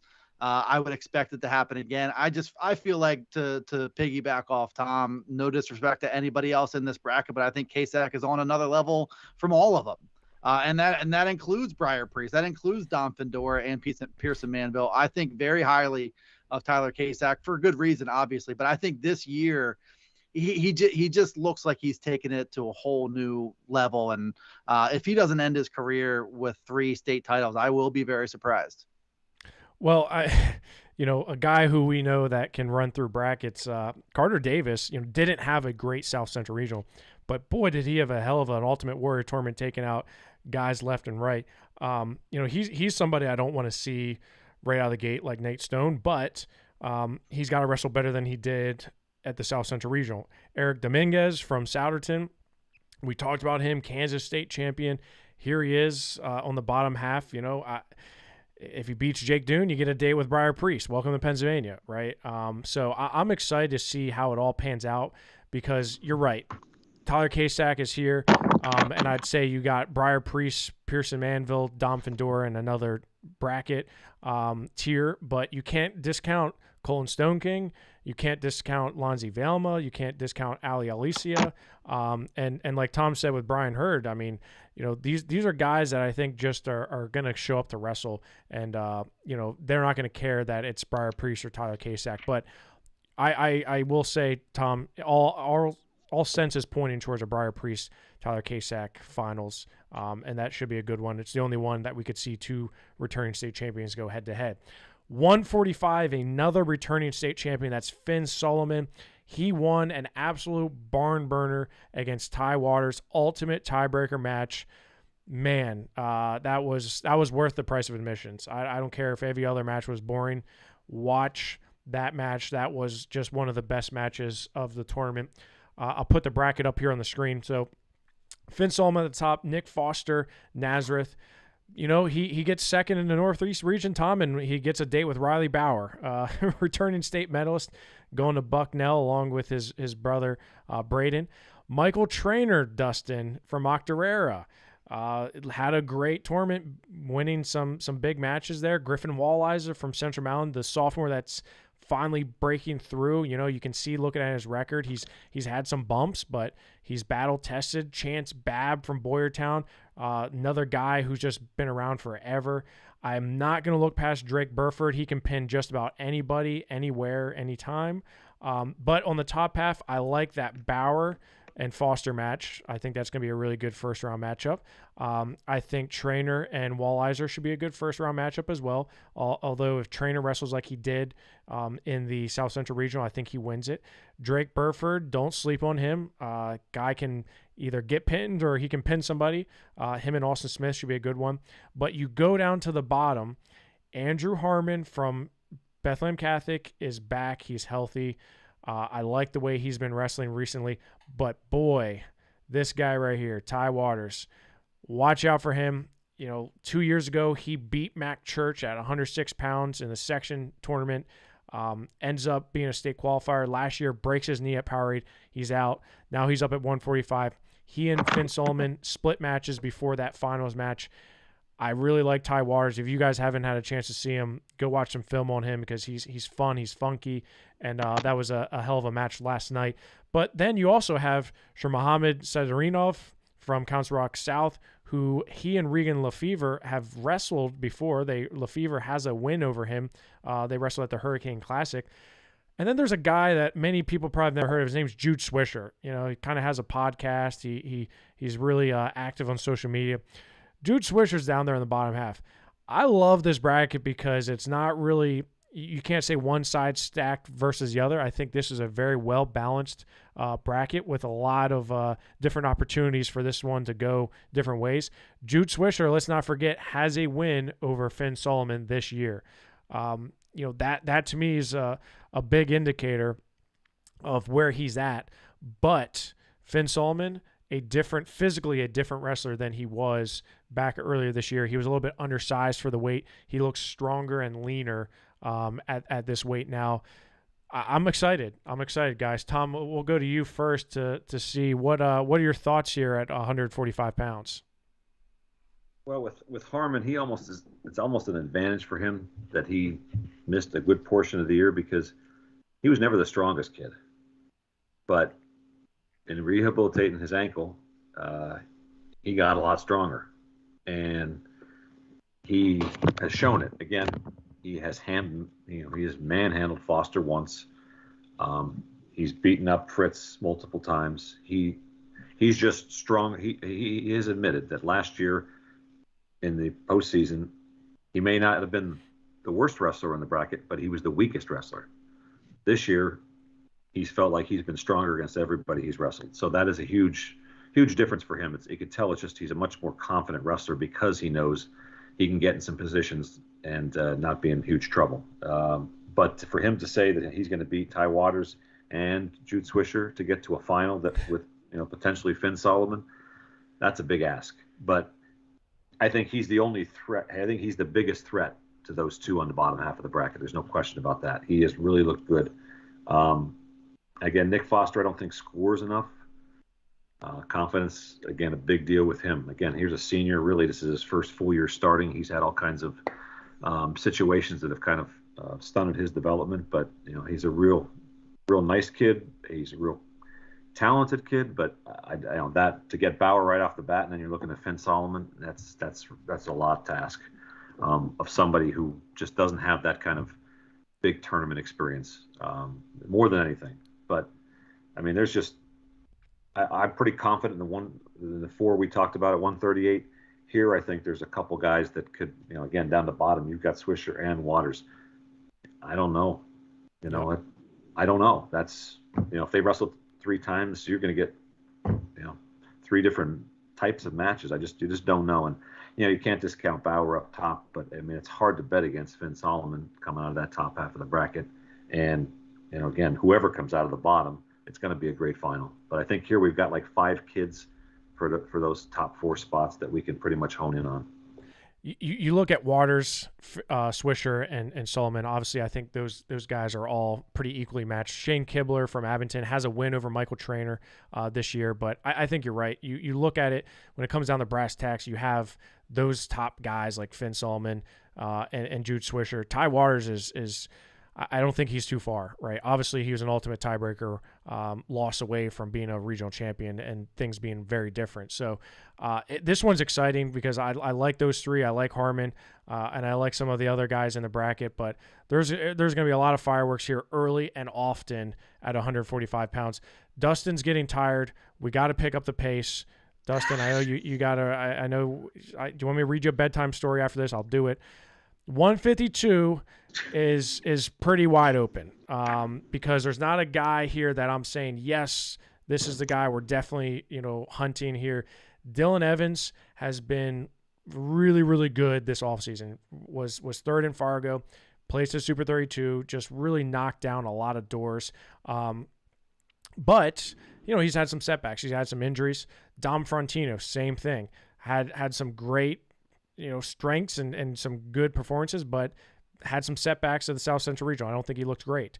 Luke Sipes, a freshman, 33-1. His only loss, Jude Swisher. So the kid can wrestle. Luke Sipes has a win over Caden Dobbins, who won the South Central Regional. He's obviously legit. Jack Pletcher, he's likely going to feed right into Dylan Evans. Jack Pletcher and Dylan Evans, that's going to be a close match. And then, of course, you have Kellen Laffey on the bottom half, who was number 1 in the state for much of the year because of that win over Dylan Evans. William Morrow from North Penn, 2nd out of the Southeast region, returning state medalist. But Dagan Condomiti from Northampton. Tom, was there any more dominating wrestler in Northeast other than Condomiti? I mean, he mopped mat with everybody. Yeah, he's, again, not the deepest weight class up in the Northeast, but he made it look ridiculously easy. I joked with him a couple times, like, you even have to shower today. I mean, it's just he wasn't out there long enough to do anything. His pre-match routine was probably more intense, but he has really elevated his game, and he was motivated tremendously by his loss in last year's first round state tournament. Really, still eats at him that he thinks he should have won. Right. It's like, wait a minute, this is your first trip down here. You're wrestling a guy who's on 3 levels higher than you, but he didn't wrestle like that. He just ran out of gas, didn't have the experience that really cost him. And I think nothing has motivated him more than that match. And the way he reacted, in the consolations after that, he didn't, he finished 7th, which was a huge disappointment for him. But he's really taken everything he could from his older brother. He's even gone to Nebraska and gotten some workouts in just to stay sharp. His best matches have been, non-PIAA matches. Yep. They're still with his brother and some other people, but he said, clearly, he said, I still think I'm the best kid at this weight, and I'm going to prove it. So he's going to have his chance. I'm not one to doubt him. I just want to see him wrestle really good kids, 3 or 4 matches like that in a row. He hasn't had that. He was banged up, had a car accident, escaped the rock. He said, I couldn't take a shot. He said he was all cut up, his knees, his arms, he was in bad shape, still finished 2nd, escaped the rock. So I guess that shows a little bit about his toughness, but I'm going to be anxious to see. Again, he's like his brother. He can wrestle for an hour. The question is, after 6 minutes, is he going to be winning? And as Jagger had shown us for 2 years, he's got a flair for the dramatic. It seems like it's okay. I guess I better get going now, even though I'm wearing this guy down. Well, I only have a couple seconds left, and Jagger, his semi and state final last year were pretty dramatic. I don't think we're going to see Dagan resort to that. He doesn't. He's got another another gear than his brother does in terms of mentality. I think he's another one who has that twinkle in his eye. It's like, I really want to pound you. Yeah. And I'll do it quickly, but I want to pound you. And he's done a lot of that. I'll be anxious to see if he could keep that up this weekend. I mean, you almost beat Wyatt Henson last year, and you then end up finishing 7th. I know he wasn't happy about that, but I think momentum is huge in this weight class, and Condimenti and Evans have the momentum right now. I see them on a collision course. Laffey, his shoulders wrapped up. I just don't know if he's 100% healthy, and I think losing that match to Evans, I think maybe sets him back a little bit. But Condimenti just flying high coming in here. Dustin, you've seen a lot of these wrestlers this year.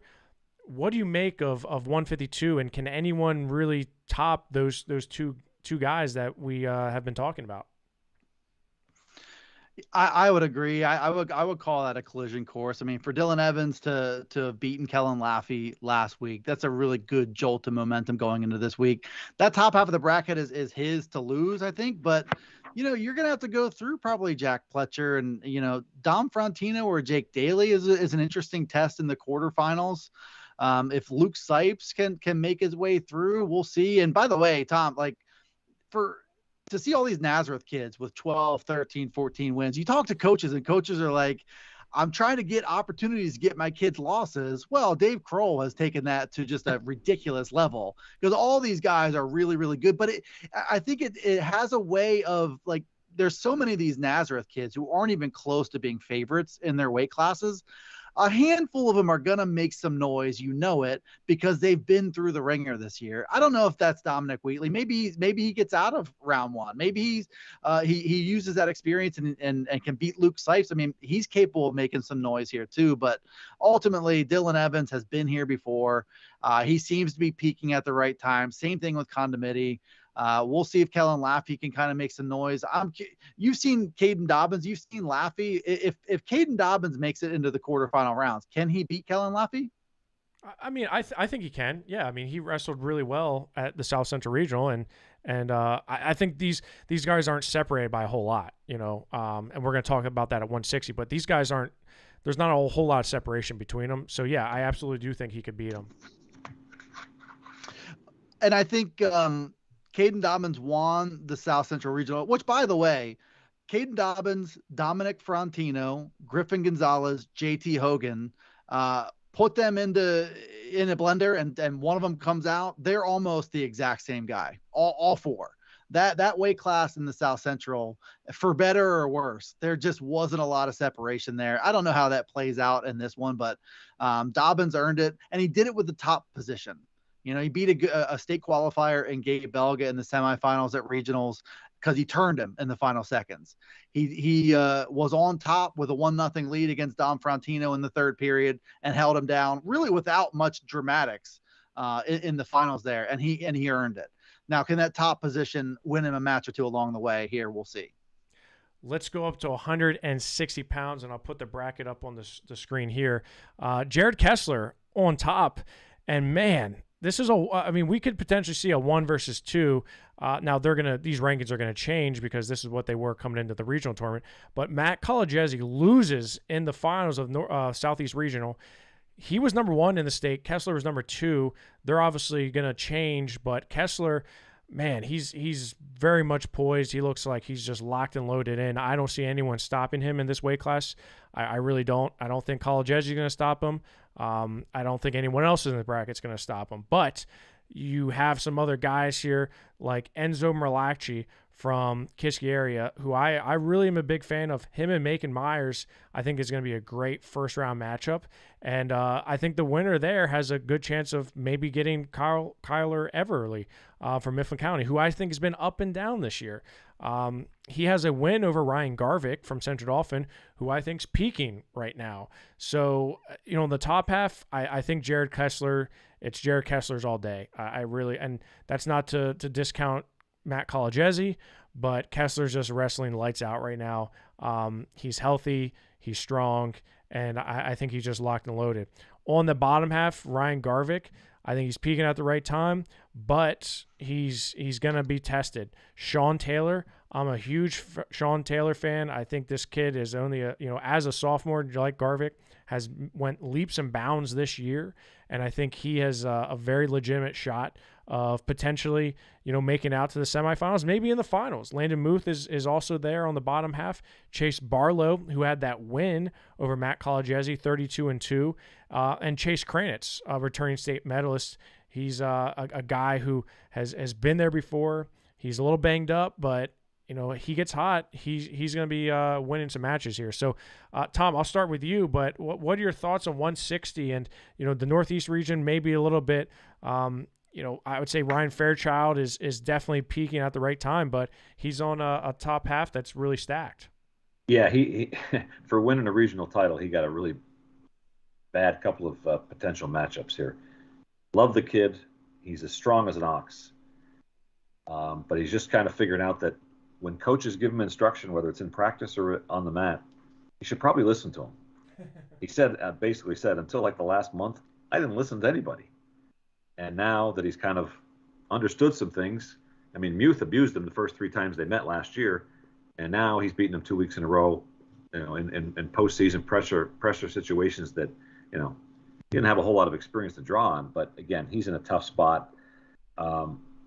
Muth is one of those kids who I imagine, and I'm just speculating, he must be one of those kids that drives Jeff Karam crazy because he's got an awful lot of ability.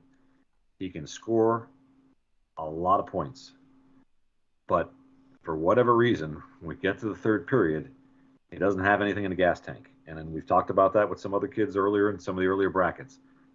If he can wrestle 6 minutes the way he wrestles the first 2 or 3, I could tell you he's going to come out of the bottom half of the bracket, but I have not seen that from him. So that's a lot to ask for 3 matches for him to get to the final. He just, again, he's one of those kids. He kind of can be a little frustrating because, and again, he's not a bad kid. He just, for whatever reason, he struggles to go 6 minutes. And if you can't go 6 minutes in a bracket this balanced, you're gonna have trouble. Not going to get very far. So yeah, I would agree with you there. And Dustin, Ryan Garvik has been really good, but he's in a bracket on the bottom half that has just, like you said, landmines everywhere. Sean Taylor, Landon Muth, Barlow, and Kranitz.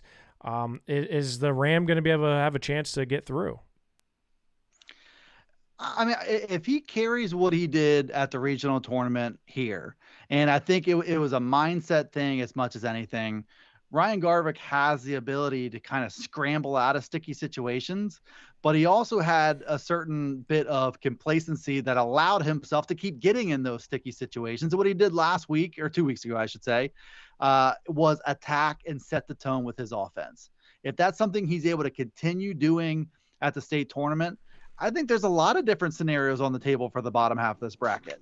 Tom, to your point, Ryan Fairchild not listening to his coaches. In his defense, he does have a young, spry, fresh-faced rookie there in Dave Kroll, who is still trying to claw and earn respect from a lot of people in your area there. So I give Ryan Fairchild a little bit of a pass. I'm surprised you weren't there. Struck down by lightning. That's like you're like the Antichrist saying that. My God. I think Dave would just be flattered that he was called young and spry in that one statement more than anything. But obviously he's not a inexperienced coach. But to see Chase Kranitz have to come from a pigtail match is wild to me. And to see, the chase on chase crime potentially in round 1 with Barlow and Kranitz, that'll be a really good match there too. And I think, I don't know what's going to happen between Landon Muth and Roman Marone, who's Mitch Rupert's favorite wrestler from Williamsport. He does love him. Yeah. He does. Sean Taylor's a wild card. I love Ryan Sean Garvik's Taylor. I'm a Sean Taylor fan. If one of these guys catches fire, a lot of different things can happen on the bottom half of this bracket. You would expect, Kessler's got to go through Collegiesi. You seem pretty confident that's Kessler's match to lose, and I would agree with you there too. But the top half has a little bit more predictability, I think, to it. I think the bottom half could be some fireworks. Yeah, I would agree with Dustin. It's less predictable than the top half. I am locked in on Jared Kessler. Collegiesi has, I feel like he struggled at times, and I think it came back to bite him against Chase Barlow. But you know, I think Kessler's just he's locked and loaded, ready to go. So 160 going to be a lot of fun. I think we're going to see a lot of young guys do well here. Muth Jr., Sean Taylor sophomore, Garvik a sophomore.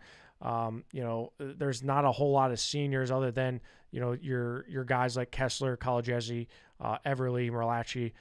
So yeah, it's 160 going to be a lot of fun as we've kind of said about much of the weight classes. Now 172. It really starts to, we talked about how loaded some of these are. I would say 172 outside of Rocco Welsh. Rocco Welsh has been, let's not forget, he won his first Whippeal title yesterday. He never won a Whippeal title. He lost to AHR. He lost to Curtis Phipps, 2-time state runner-up. I don't think there's anybody that's going to stop him this year. But if there is one guy, it may be Tucker Hogan. Dustin, we love ourselves some Tucker Hogan. He's on I'd say he's got a pretty favorable draw, but I think he's going to see Matt Furman early on. I think Tucker should win that, but Furman's a guy who, 8 of his losses, I think 4 of them all come to Rocco Welsh. You have guys like Dom DiAugustino from Interboro, who's also on the bottom half. I really like him. He was on our True Power card. He got a win over Jake Jones from Saucon Valley. So, the top half, I think it's Rocco Welsh's all day. I'm not going to say he's walking through, but I don't think he's going to have too much of an issue on the bottom half. I like Tucker Hogan. I like Matt Furman. I like Mark McGonigal as well, or Mark McGonigal from Clearfield, and Dom DiAugustino. But outside of Welsh, Dustin, is the top man himself, Tucker Hogan, going to be able to, give any issues? Well, he's going to be challenged every step of the way. Matt Furman likely in the quarterfinals. But Tucker Hogan, his ability to finish matches from the top position, one of those guys, rare guys who even against high-level competitors, he's so long. Well, can win from the top, can end matches from the top position, can get a cradle at will. And it's rare. And I think you're probably going to see that at some point along the way here. So, he's such a long kid. He's a matchup issue for everybody. Dom DiAgostino, really experienced kid himself, 6th place finisher last year. He's been to the state tournament. This will be his 3rd time there. That'll be a likely interesting matchup in the semis. And I don't know. Rocco Welsh, Kevin Oliveria it'll be an interesting matchup, but his power, explosiveness, and mat position is such a tough combination. And to your point earlier, he's kind of conquered some new frontiers this year of not being an also-ran, not being a silver medalist at tournaments, but he's winning tournaments. I think he's gotten over the hump. It certainly helps to get Herrera Rondon out of the way. And it's been his biggest obstacle so many times. And so he's now the man to beat here. I think he deserves it. I will point out, and this is a kid from my backyard, but if Cole Bartram comes to wrestle, there's a path for him to get to the semifinals. I don't see anybody in that little pod who I think he absolutely cannot beat. But he's got to come out and be aggressive. I don't think I agree. He's got to come to wrestle, but Waylon Whaler from St. Mary's is he won a very deep 172-pound bracket from the Northwest region. I like him a lot. I think he's very good. And, boy, I like Luke Thomas. That's a great transition to Tom. Luke Thomas has been a great story. I think he's probably one of the most improved wrestlers in the entire state. And all he does is win. And, here he is sitting on the top half here. I think he has a chance to make it to the semifinals. He does. And he's one of those kids who has shown me in a couple of matches in particular this year that he's got a little bit of heart. He can go 6 minutes and he doesn't quit. He's been behind in a couple of matches. I thought, okay, well, this is going to find out what he's about, and he found his way to win them. Those are big confidence boosters for him, and I think if he doesn't get caught up in the spotlight, they've wrestled their team states, but it's a different animal when you're out there for yourself. But he seems to be more confident at this point right now than he was 2 months ago. He's got skill. The question is, is he strong enough and quick enough to handle guys at this weight? Because most of the time he's been quicker than the guys he's wrestled, but he's going to run into some guys who are just as quick and stronger than him. And it's how he kind of handles that combination. And I don't think he's seen a lot of that, especially recently. So this will be a big test for him. But I think that he's got a chance to grab a medal for sure. Now, can he win 3 to get? I know he's not getting to the final, but that would be a monster accomplishment. But he's definitely got it in him. He could find his way to third place match without me being shocked by that. But again, he's going to have to wrestle his best. He's not at the deepest weight class where he's coming from, but he's a kid who's shown some heart, and then that has a lot to do with it sometimes. Yeah, big time. And looking at some of these other guys, Merrick Seaman from Westchester Ruston, injured, comes back. He's at 172. Has a good match with Dom DiAugustino in the finals of the Southeast Regional. I like him as well. Cole Bartram, Connor Jacobs. Connor Jacobs has done really well for himself in the postseason. Matt Furman's a guy who I think gets forgotten about a lot. I think he's a guy that people overlook, and I'm not quite sure why, because he's been pretty consistent in his 3 years at Can and Mac. So Caleb Marzoloni from Abington Heights, a young sophomore, 32-2 on the year, I thought had a good Northeast region, although, like you said, albeit it's not the deepest there. 172, Rocco Welsh is the guy. Tucker Hogan's only loss on the season was to Nolan Lear of Benton, and and Nolan Lear got pinned in the first period by Rune Lawrence, who Rocco Welsh has beaten 3 times. So, I mean, transitive property, I think, I like Tucker Hogan a lot, and I think he's competitive, but Rocco Welsh is just, if he wrestles like he's been wrestling, I don't think it's much. So 189 though, ladies and gentlemen, this may be the biggest crime of the tournament here, but we kind of all saw it coming. Quinn Collins of Central Bucks East is on the top, 39-1. He won the Southeast region. On the bottom half is Sonny Sasso, 42-0, a returning state medalist.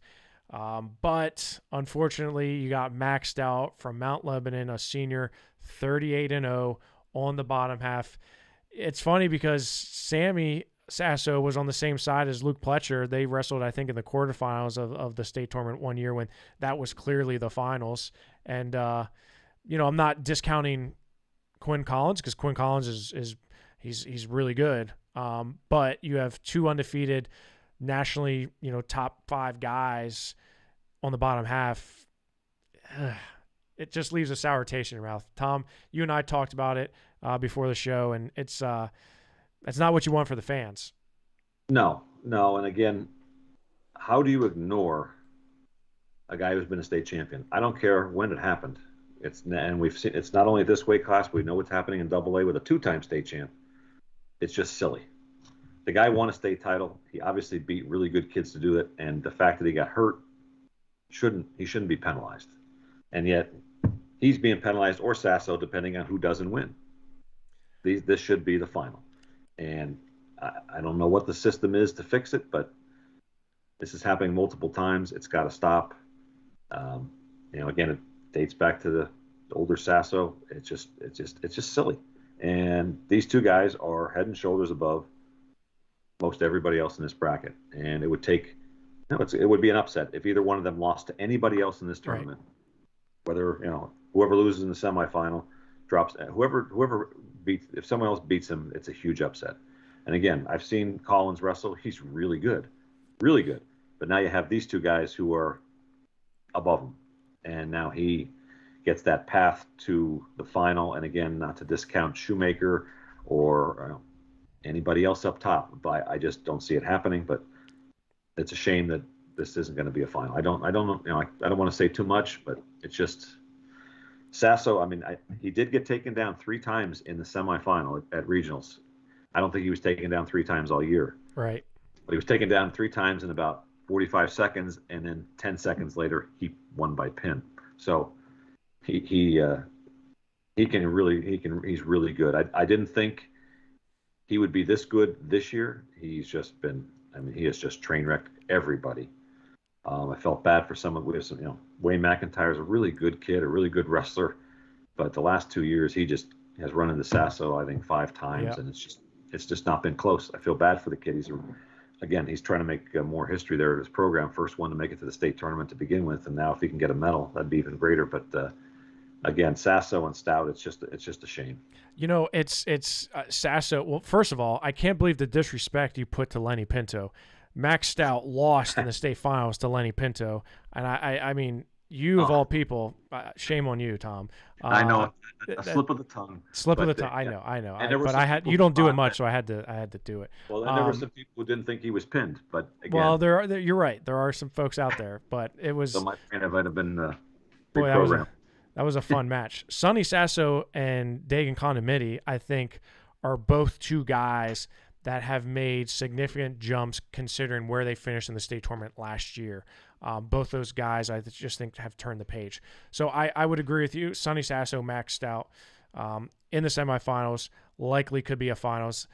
I mean, the top half, Johnny Miller from Exeter is a pretty darn good wrestler, and Dustin and I talked to him last 2 weeks ago, and he wrestled Sonny Sasso the first weekend out of the year at the Cumber Valley Kickoff Classic. He was a medalist at the Super 32 tournament, which we know is not an easy task. I think Johnny Miller and Quinn Collins could be one hell of a semifinals. Trey Shoemaker has been very consistent for Mifflin County, but Johnny Miller, I just think, I like him, and I think him and Quinn Collins could be a really good match. Dustin, what are your thoughts on 189? Well, I mean, this is the weight class of all weight classes that you're going to hold up, and you're going to use this against the way that these brackets are constructed, and it is absolutely fair. You look at their resumes and what kind of feeds into seeding criteria. Max Stout and Sonny Sasso have 2 state medals between them for a host of reasons, but they're 2 examples of guys who can fall between the cracks whenever you're using this system. And I think unless you add a common sense layer or a new filter to that, which I'm not sure is happening anytime soon, you're going to continue having situations like this. Everything about these guys screams they are nationally ranked, nationally relevant 189 pounders, but their body of work, again, for a host of reasons, doesn't really scream the same thing. So anyway, these are whoever comes out of the bottom wins the weight class. I mean, that's just kind of point blank. It would be stunning if that's not what happens. I love Johnny Miller. I think that semifinal on the top is going to be a great match. Johnny Miller is not the biggest 189 you'll ever see. But he's able to use what he has to his advantage, and he comes at you for 6 minutes. He told us last week, pace, very important to what he does. Something that, he was pretty competitive against Sonny Sasso, which it looked like in that match, it looked like a 285 versus a 106 at some point because the size discrepancy there. But really like Johnny Miller. I think he's got a really good shot to get to the finals here. That semifinal against presumably Quinn Collins, if they both make it there, will be, I think, the only bit of drama as to who represents the top half of the bracket. All eyes are going to be on that semifinal because it's a state final, and both of those guys are deserving of being state champions. Yeah. But it just sucks that one of them can't be, and one of them won't even be in the finals. Yeah, it really is. And, we could spend a couple hours just talking about the flaws in the system, but, we know that's what it is. Max Stout and Sonny Sasso, both undefeated, both guys that are just, way above some of the other guys here. And, Max Stout, he was a PIAA champion, but he got pushed. You go back and watch that match in the PIAA finals against Jude Carrera from Wyoming Seminary. He was pushed. Sonny Sasso, as Tom mentioned, was taken down a couple times. And, both guys the styles are very different. Sonny is he's not Sammy, but he certainly has a kind of a different style. Max Stout is a very, I would call, traditional wrestler, and he's very good at small things and just positionally and just hand fighting. I think he's one of the best hand fighters in the state, to be honest with you. Sonny Sasso, on the other hand, he's just one of the best physically able to be in some positions and scramble out of them and pinners. My gosh, I don't know if there's a better pinner out there than Sonny Sasso. So yeah, 189, maybe the crime of the century, but that top half, Dustin, as you mentioned, Johnny Miller, Quinn Collins, definitely 2 guys that I'm looking to potentially get to the finals. Not discounting anybody else there. I don't want to get any hate mail saying you didn't talk about Brody Evans or Trey Shoemaker. I'm not saying that none of those guys have a chance, but Johnny Miller, Super 32 medalist, that puts some respect on your name. 215 pounds, Carl DiGiorgio from Central Bucks West is on the top. And also on the top is a two-time state medalist, Cole Waitman from Bell Vernon. Let's not forget that a few years ago, he was in the state semifinals against Dorian Crosby in a pretty loaded weight class. But another I'm pretty disappointed just because you have a top bracket here that's just so stacked. DiGiorgio and Nick Pavlachko from State College, they wrestled in the Escape the Rock finals. Tom, you were there. You saw it. Pavlachko was able to come out with a win, which propelled him to a number one ranking there. DiGiorgio, but he had never made it to the state tournament last year. He didn't make it out of the regional tournament last year. So DiGiorgio, being a state medalist, is also there. Sam Rodriguez. Tom, what do you make of the top half of this 215-pound bracket? Well, I like those two guys to be semifinalists for sure. I think I had not seen Pavlachko wrestle until Escape the Rock, and I was pretty impressed. Again, just had some composure in a couple of situations. I thought it could have gone awry for him, and he's got talent, but he's got some ability to think on his feet, and in certain situations, I was really impressed with that. Again, it's just so frustrating when you see, in many eyes, two of the best kids in the state, and yet they're not going to meet in the final. And again, we got a lot down top. I mean, fair down the bottom. Finnerty, really good. We'll do that later, but it's just frustrating to see two guys meet so early in the tournament. But we know it'll be a very good match. So that's the one good thing we have to look forward to, is that we're going to see two kids that are going to really put on a good 6-minute show. And I would even say, looking at the first round matchups, Corey Barrero from Greater Latrobe, I mean, he was third in a pretty deep Southwest region. Him and Pavlachko should be a really good match. And I'm not just saying Pavlachko is going to walk into the semifinals, because Borio is we've seen him. He beat Lucas Doyle a couple times this year. He's had some close matches with Finnerty. They've been 1-point tiebreaker matches there. Cole Waitman, same thing. He's just not in wrestling shape. He's only wrestled 11 matches this year. So he's just not quite where he was 2 years ago or last year when he made it to the state tournament and defaulted to the 8th place position. Sam Rodriguez from Gettysburg, Dustin and I, talked at length about him and his development and his just confidence and peaking at the right time. I mean, I wouldn't be surprised to see him come out and end up getting into the quarterfinals and maybe the semifinals. The bottom half, wide open. Chase Levy has been the guy, but let's not forget, him and Brian Finnerty are both 189-pounders that are wrestling 215, right? Chase Levy and Brian Finnerty. And you saw the Finnerty match. Him and Cole Waitman looked it was almost like Sonny Sasso and Johnny Miller. They're very different size-wise.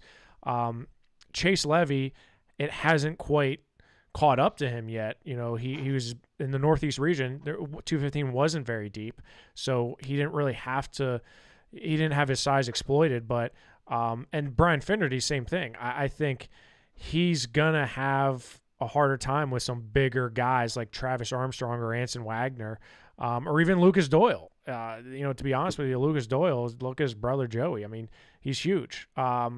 Dustin, Sam Rodriguez, what do you think? Is this guy going to win a state title or what? Well, listen, I think you've got him ranked number 9 after he won the South Central Regional. And I think without a doubt that particular weekend, he wrestled like a top 5 guy. And I think there's just a little bit of hesitation to really view him as more than that right now, just because of the full body of work. But when he's rolling and when he's confident and when he's at his best, Chris Haynes said that he believes he's a Division I caliber wrestler. And I think, he's longer than most 215s. So that's something that'll be an interesting storyline to follow there. But, looking at that little cluster with Pavlachko, Hurd as a freshman last year, now he's ranked number 1 in the state and just doesn't get a lot of love from the formula, which is why he's wrestling the number 6 kid in the state in round 1, wrestling a tough, probably Sam Rodriguez, who, I think if just looking at the rankings at this weight, anywhere from, I don't know, I mean, anywhere from 2 or 3 all the way down to 10. You could shuffle these guys around on any given weekend. Yeah, There was and I the same was did. true at the same was true at the South Central Regional where it was very unpredictable. You have the same dynamic in play here. So Pavlechko really has his work cut out for him to get to the finals at all. And you know, because he'll have to go through DeGiorgio. He beat DeGiorgio. That's what propelled him to #1, right? Yes, it did. Yeah, he beat him at Escape the Rock. But he, you know, even DeGiorgio, like Jose Garcia before the regional was unbeaten and ranked #5. Didn't have a great tournament, and now he's wrestling a pigtail against Mason Hale, who's a pretty solid kid too. I mean, there's just not a lot of shoe-ins for any position here, especially when you factor in that the #1 kid in the state really got a pretty rotten draw. Yeah, well, yeah, rotten's a good way to put it. Tom, you know, we talked about Brian Finnerty being undersized, but he was still able to find a way to win. Chase Levy, same thing, 189-pounder wrestling up at 215. You know, how much does that affect him? And, you know, up to this point, it really hasn't, but he wrestles like a guy like Liam Volkklaas or Troy Peterson, and then a Ryan McMillan or John Pardo. Both of those guys are all full of 215 pounds. You know, is that going to catch up with him? Well, I think that's a big question. I think he had some issues at Beast of the East because of that. He ran into some bigger kids, and he's a strong kid, but he's also got a kid who's had shoulder surgery. He weighs 15, 20 pounds less than most of the guys he faced at Beast of the East. He eventually caught up to him. I don't know if he can do that for 3 days against everyone who will be bigger than him unless he faces Finnerty. I mean, that's just, that's a fact. I mean, I've watched guys. There's several guys we've had in our region in AA and AAA who were incredibly undersized for some of these upper weights, and it eventually catches up to them at some point in some big tournament. So for one of those two guys to navigate their way through that bottom half of the bracket, going up against everyone who's bigger than them, unless they face each other, it's going to be really a real challenge. I mean, that's a real grind. You're not going to get 45-second pin and get away from a match and stay fresh. You're going to be stuck with 6-minute matches, and it's going to be a real grind. He's a tough kid. He's real strong, but that's a big ask.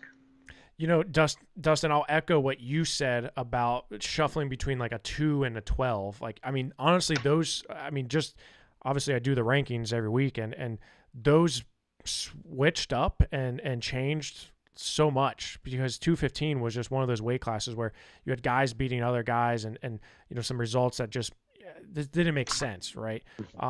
Two of the first round matches I'm really looking forward to: Anson Wagner, Travis Armstrong.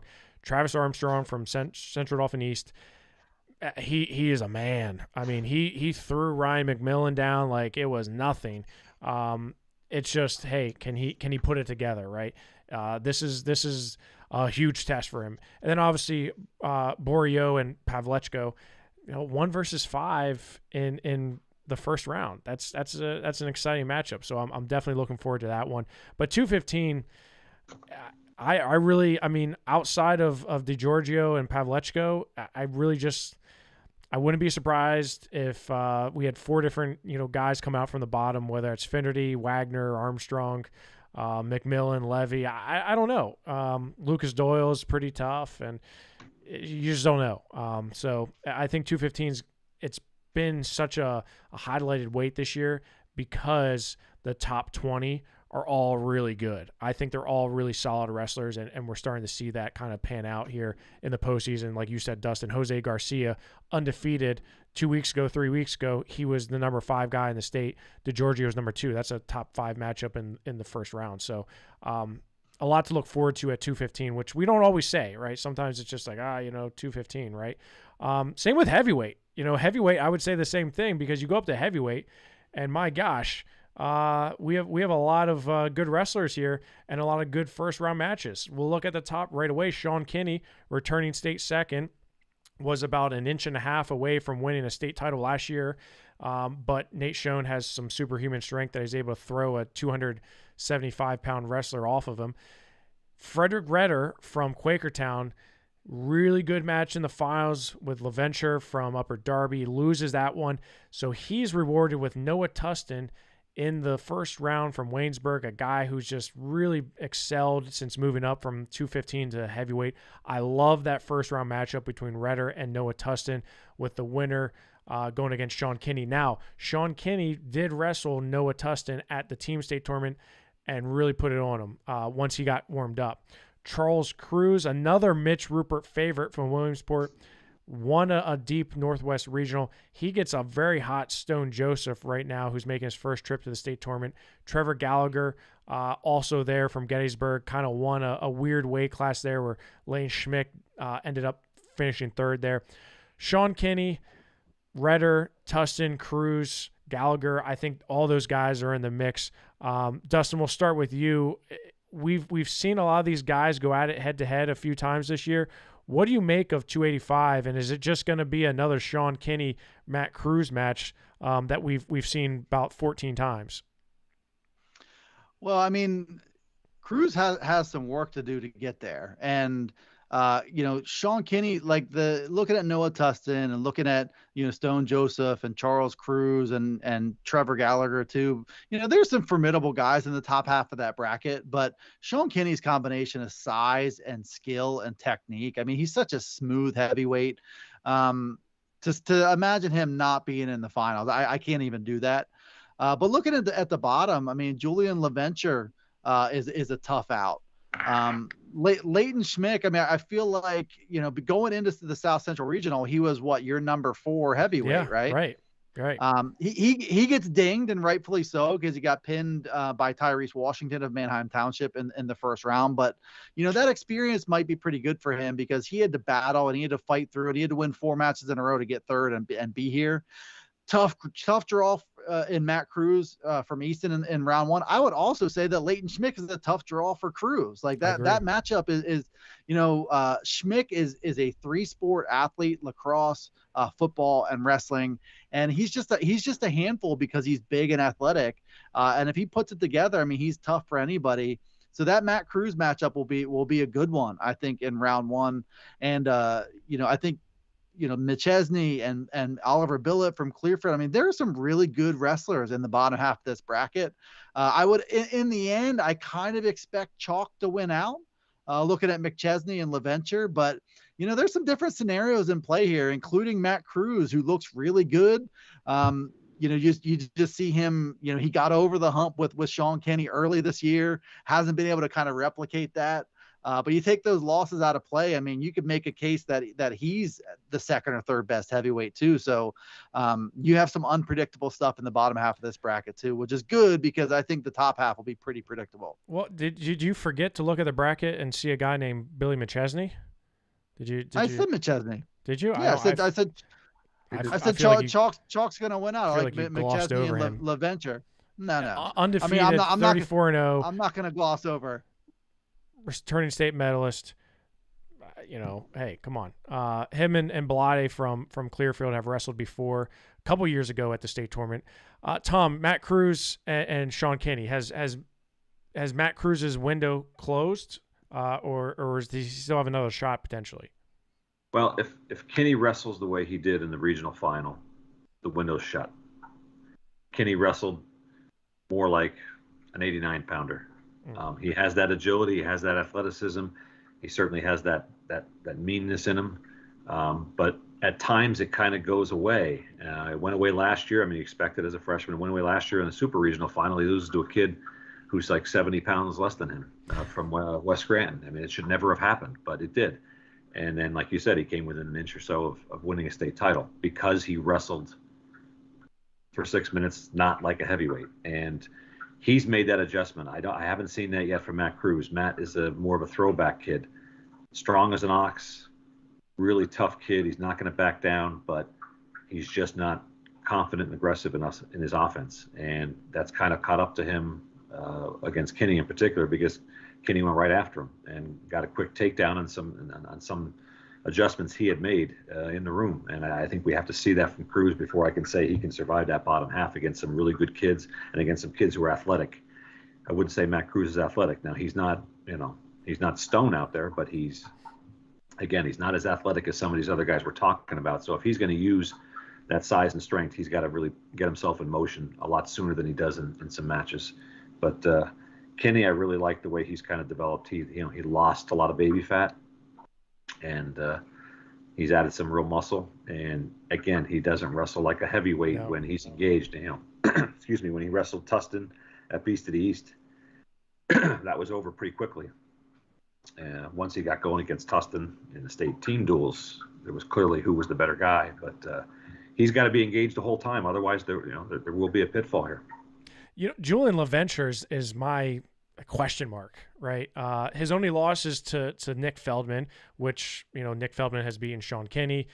He's beaten a bunch of guys in this weight class. But LaVenture, he had a good match with Redder. Tom, I know you cover Redder quite a lot. I thought Redder was going to be I kind of thought Redder was going to win that one. LaVenture, Upper Darby doesn't wrestle a Nazareth or a Waynesburg schedule, but LaVenture is a returning state medalist. What do you know about LaVenture, Tom, and were you surprised to see Redder fall to him? Well, I was a little surprised, and especially the way it happened. Again, I thought Redder would be more active and score more points, and you're in a 1-0 match. Something's going to happen, and it's not always going to be good. So when you get hit with those 2 late stalls, you kind of have to look to yourself and say, where can I find some more scoring? But Redder, I thought, has been more active this year than he was last year. It was a reason why he lost to Cruz in the blood round over at Super Regionals. But I like what I've seen from Redder this year. And now you look at this draw and you think, okay, because of that mistake he made in the last couple seconds against LaVenture, who was one of those guys who impressed me last year, and I'm thinking, okay, this is a kid, you can put him in the top 4 next year guaranteed. He kind of left an impression. McChesney left a much bigger impression, but again, McChesney's pretty damn good. So I think that because of the inconsistency of some of these guys when they fall back into that 285-pound mode, this is what's going to happen. You're going to find yourself wrestling Tustin, wrestling Kinney, wrestling Cruz just to get to the final. I mean, that's a big ask for anybody. But again, it is heavyweight, and if somebody doesn't come to wrestle that we think is really darn good, the only one I don't think is going to slip up is McChesney. I really like him. I really think he is as close as I will ever say to a lock to get to a final. Some of these crazy brackets, but he left a really good impression on me last year, and I thought it was just the wrong time for him to kind of come through. I mean, Schoen is just a whirling dervish. I'll never forget his first time I saw him freshman year. He just was out of this world, undersized, but like I've never seen somebody so strong. But anyway, I think McChesney has a real good chance to be a state finalist, a state champ. And if Kinney wrestles the way he has shown he can wrestle, I have no doubts that he will handle everybody in the top half of the bracket to get to that match with McChesney. And I think that would be a great final. Yeah, I mean, I see Tom doesn't put any disrespect on McChesney like Dustin does. I will say, I mean, you look at you said inconsistency, and there has been a lot of inconsistency this year at heavyweight, which is not surprising. But Trevor Gallagher loses twice to Ben Stewart, beats him in the South Central Regional. Fred Redder beats Matt Cruz at Escape the Rock. I would agree with you. McChesney has been the steady horse. So has Kinney. But McChesney hasn't wrestled a guy like Nick Feldman either. So you look at the bracket, and heavyweight like this is so difficult to say, necessarily who's going to pan out, who's not. I like Charles Cruz from Williamsport a lot. I was really impressed with him. But he's just on the top half with some loaded guys. Dustin, Trevor Gallagher, is he going to be able to make some noise? Because when he's on, he's on. But he lost a few times to Ben Stewart, and you're thinking, okay, is he not quite there yet? Yeah, I mean, I think that whole South Central region has a tough climb this tournament.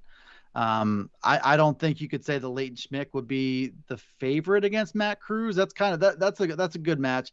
Ben Stewart from Central Dolphins gets a tough draw, and I think Trevor Gallagher. I just don't think he's in quite the same league as even a Charles Cruz, for example. I think he's got a tough road there. He's got a lot of work to do, and then bouncing down in the constellations. If Trevor Gallagher or really any of these South Central guys get onto the podium, I would consider that a pretty big victory. Yeah, I would agree with you there on that. Looking at 285 and how it all shakes out, guys. That's all I got. 2 hours and 15 minutes. We killed it. You guys are the best. Tom, thank you so much. Your expertise is. I don't care what Dustin says about your TED Talks. They're the best. And Dustin, Jurassic Park for life. I love it. You probably got one of those Jeeps with the Jurassic Park logos on it, don't you?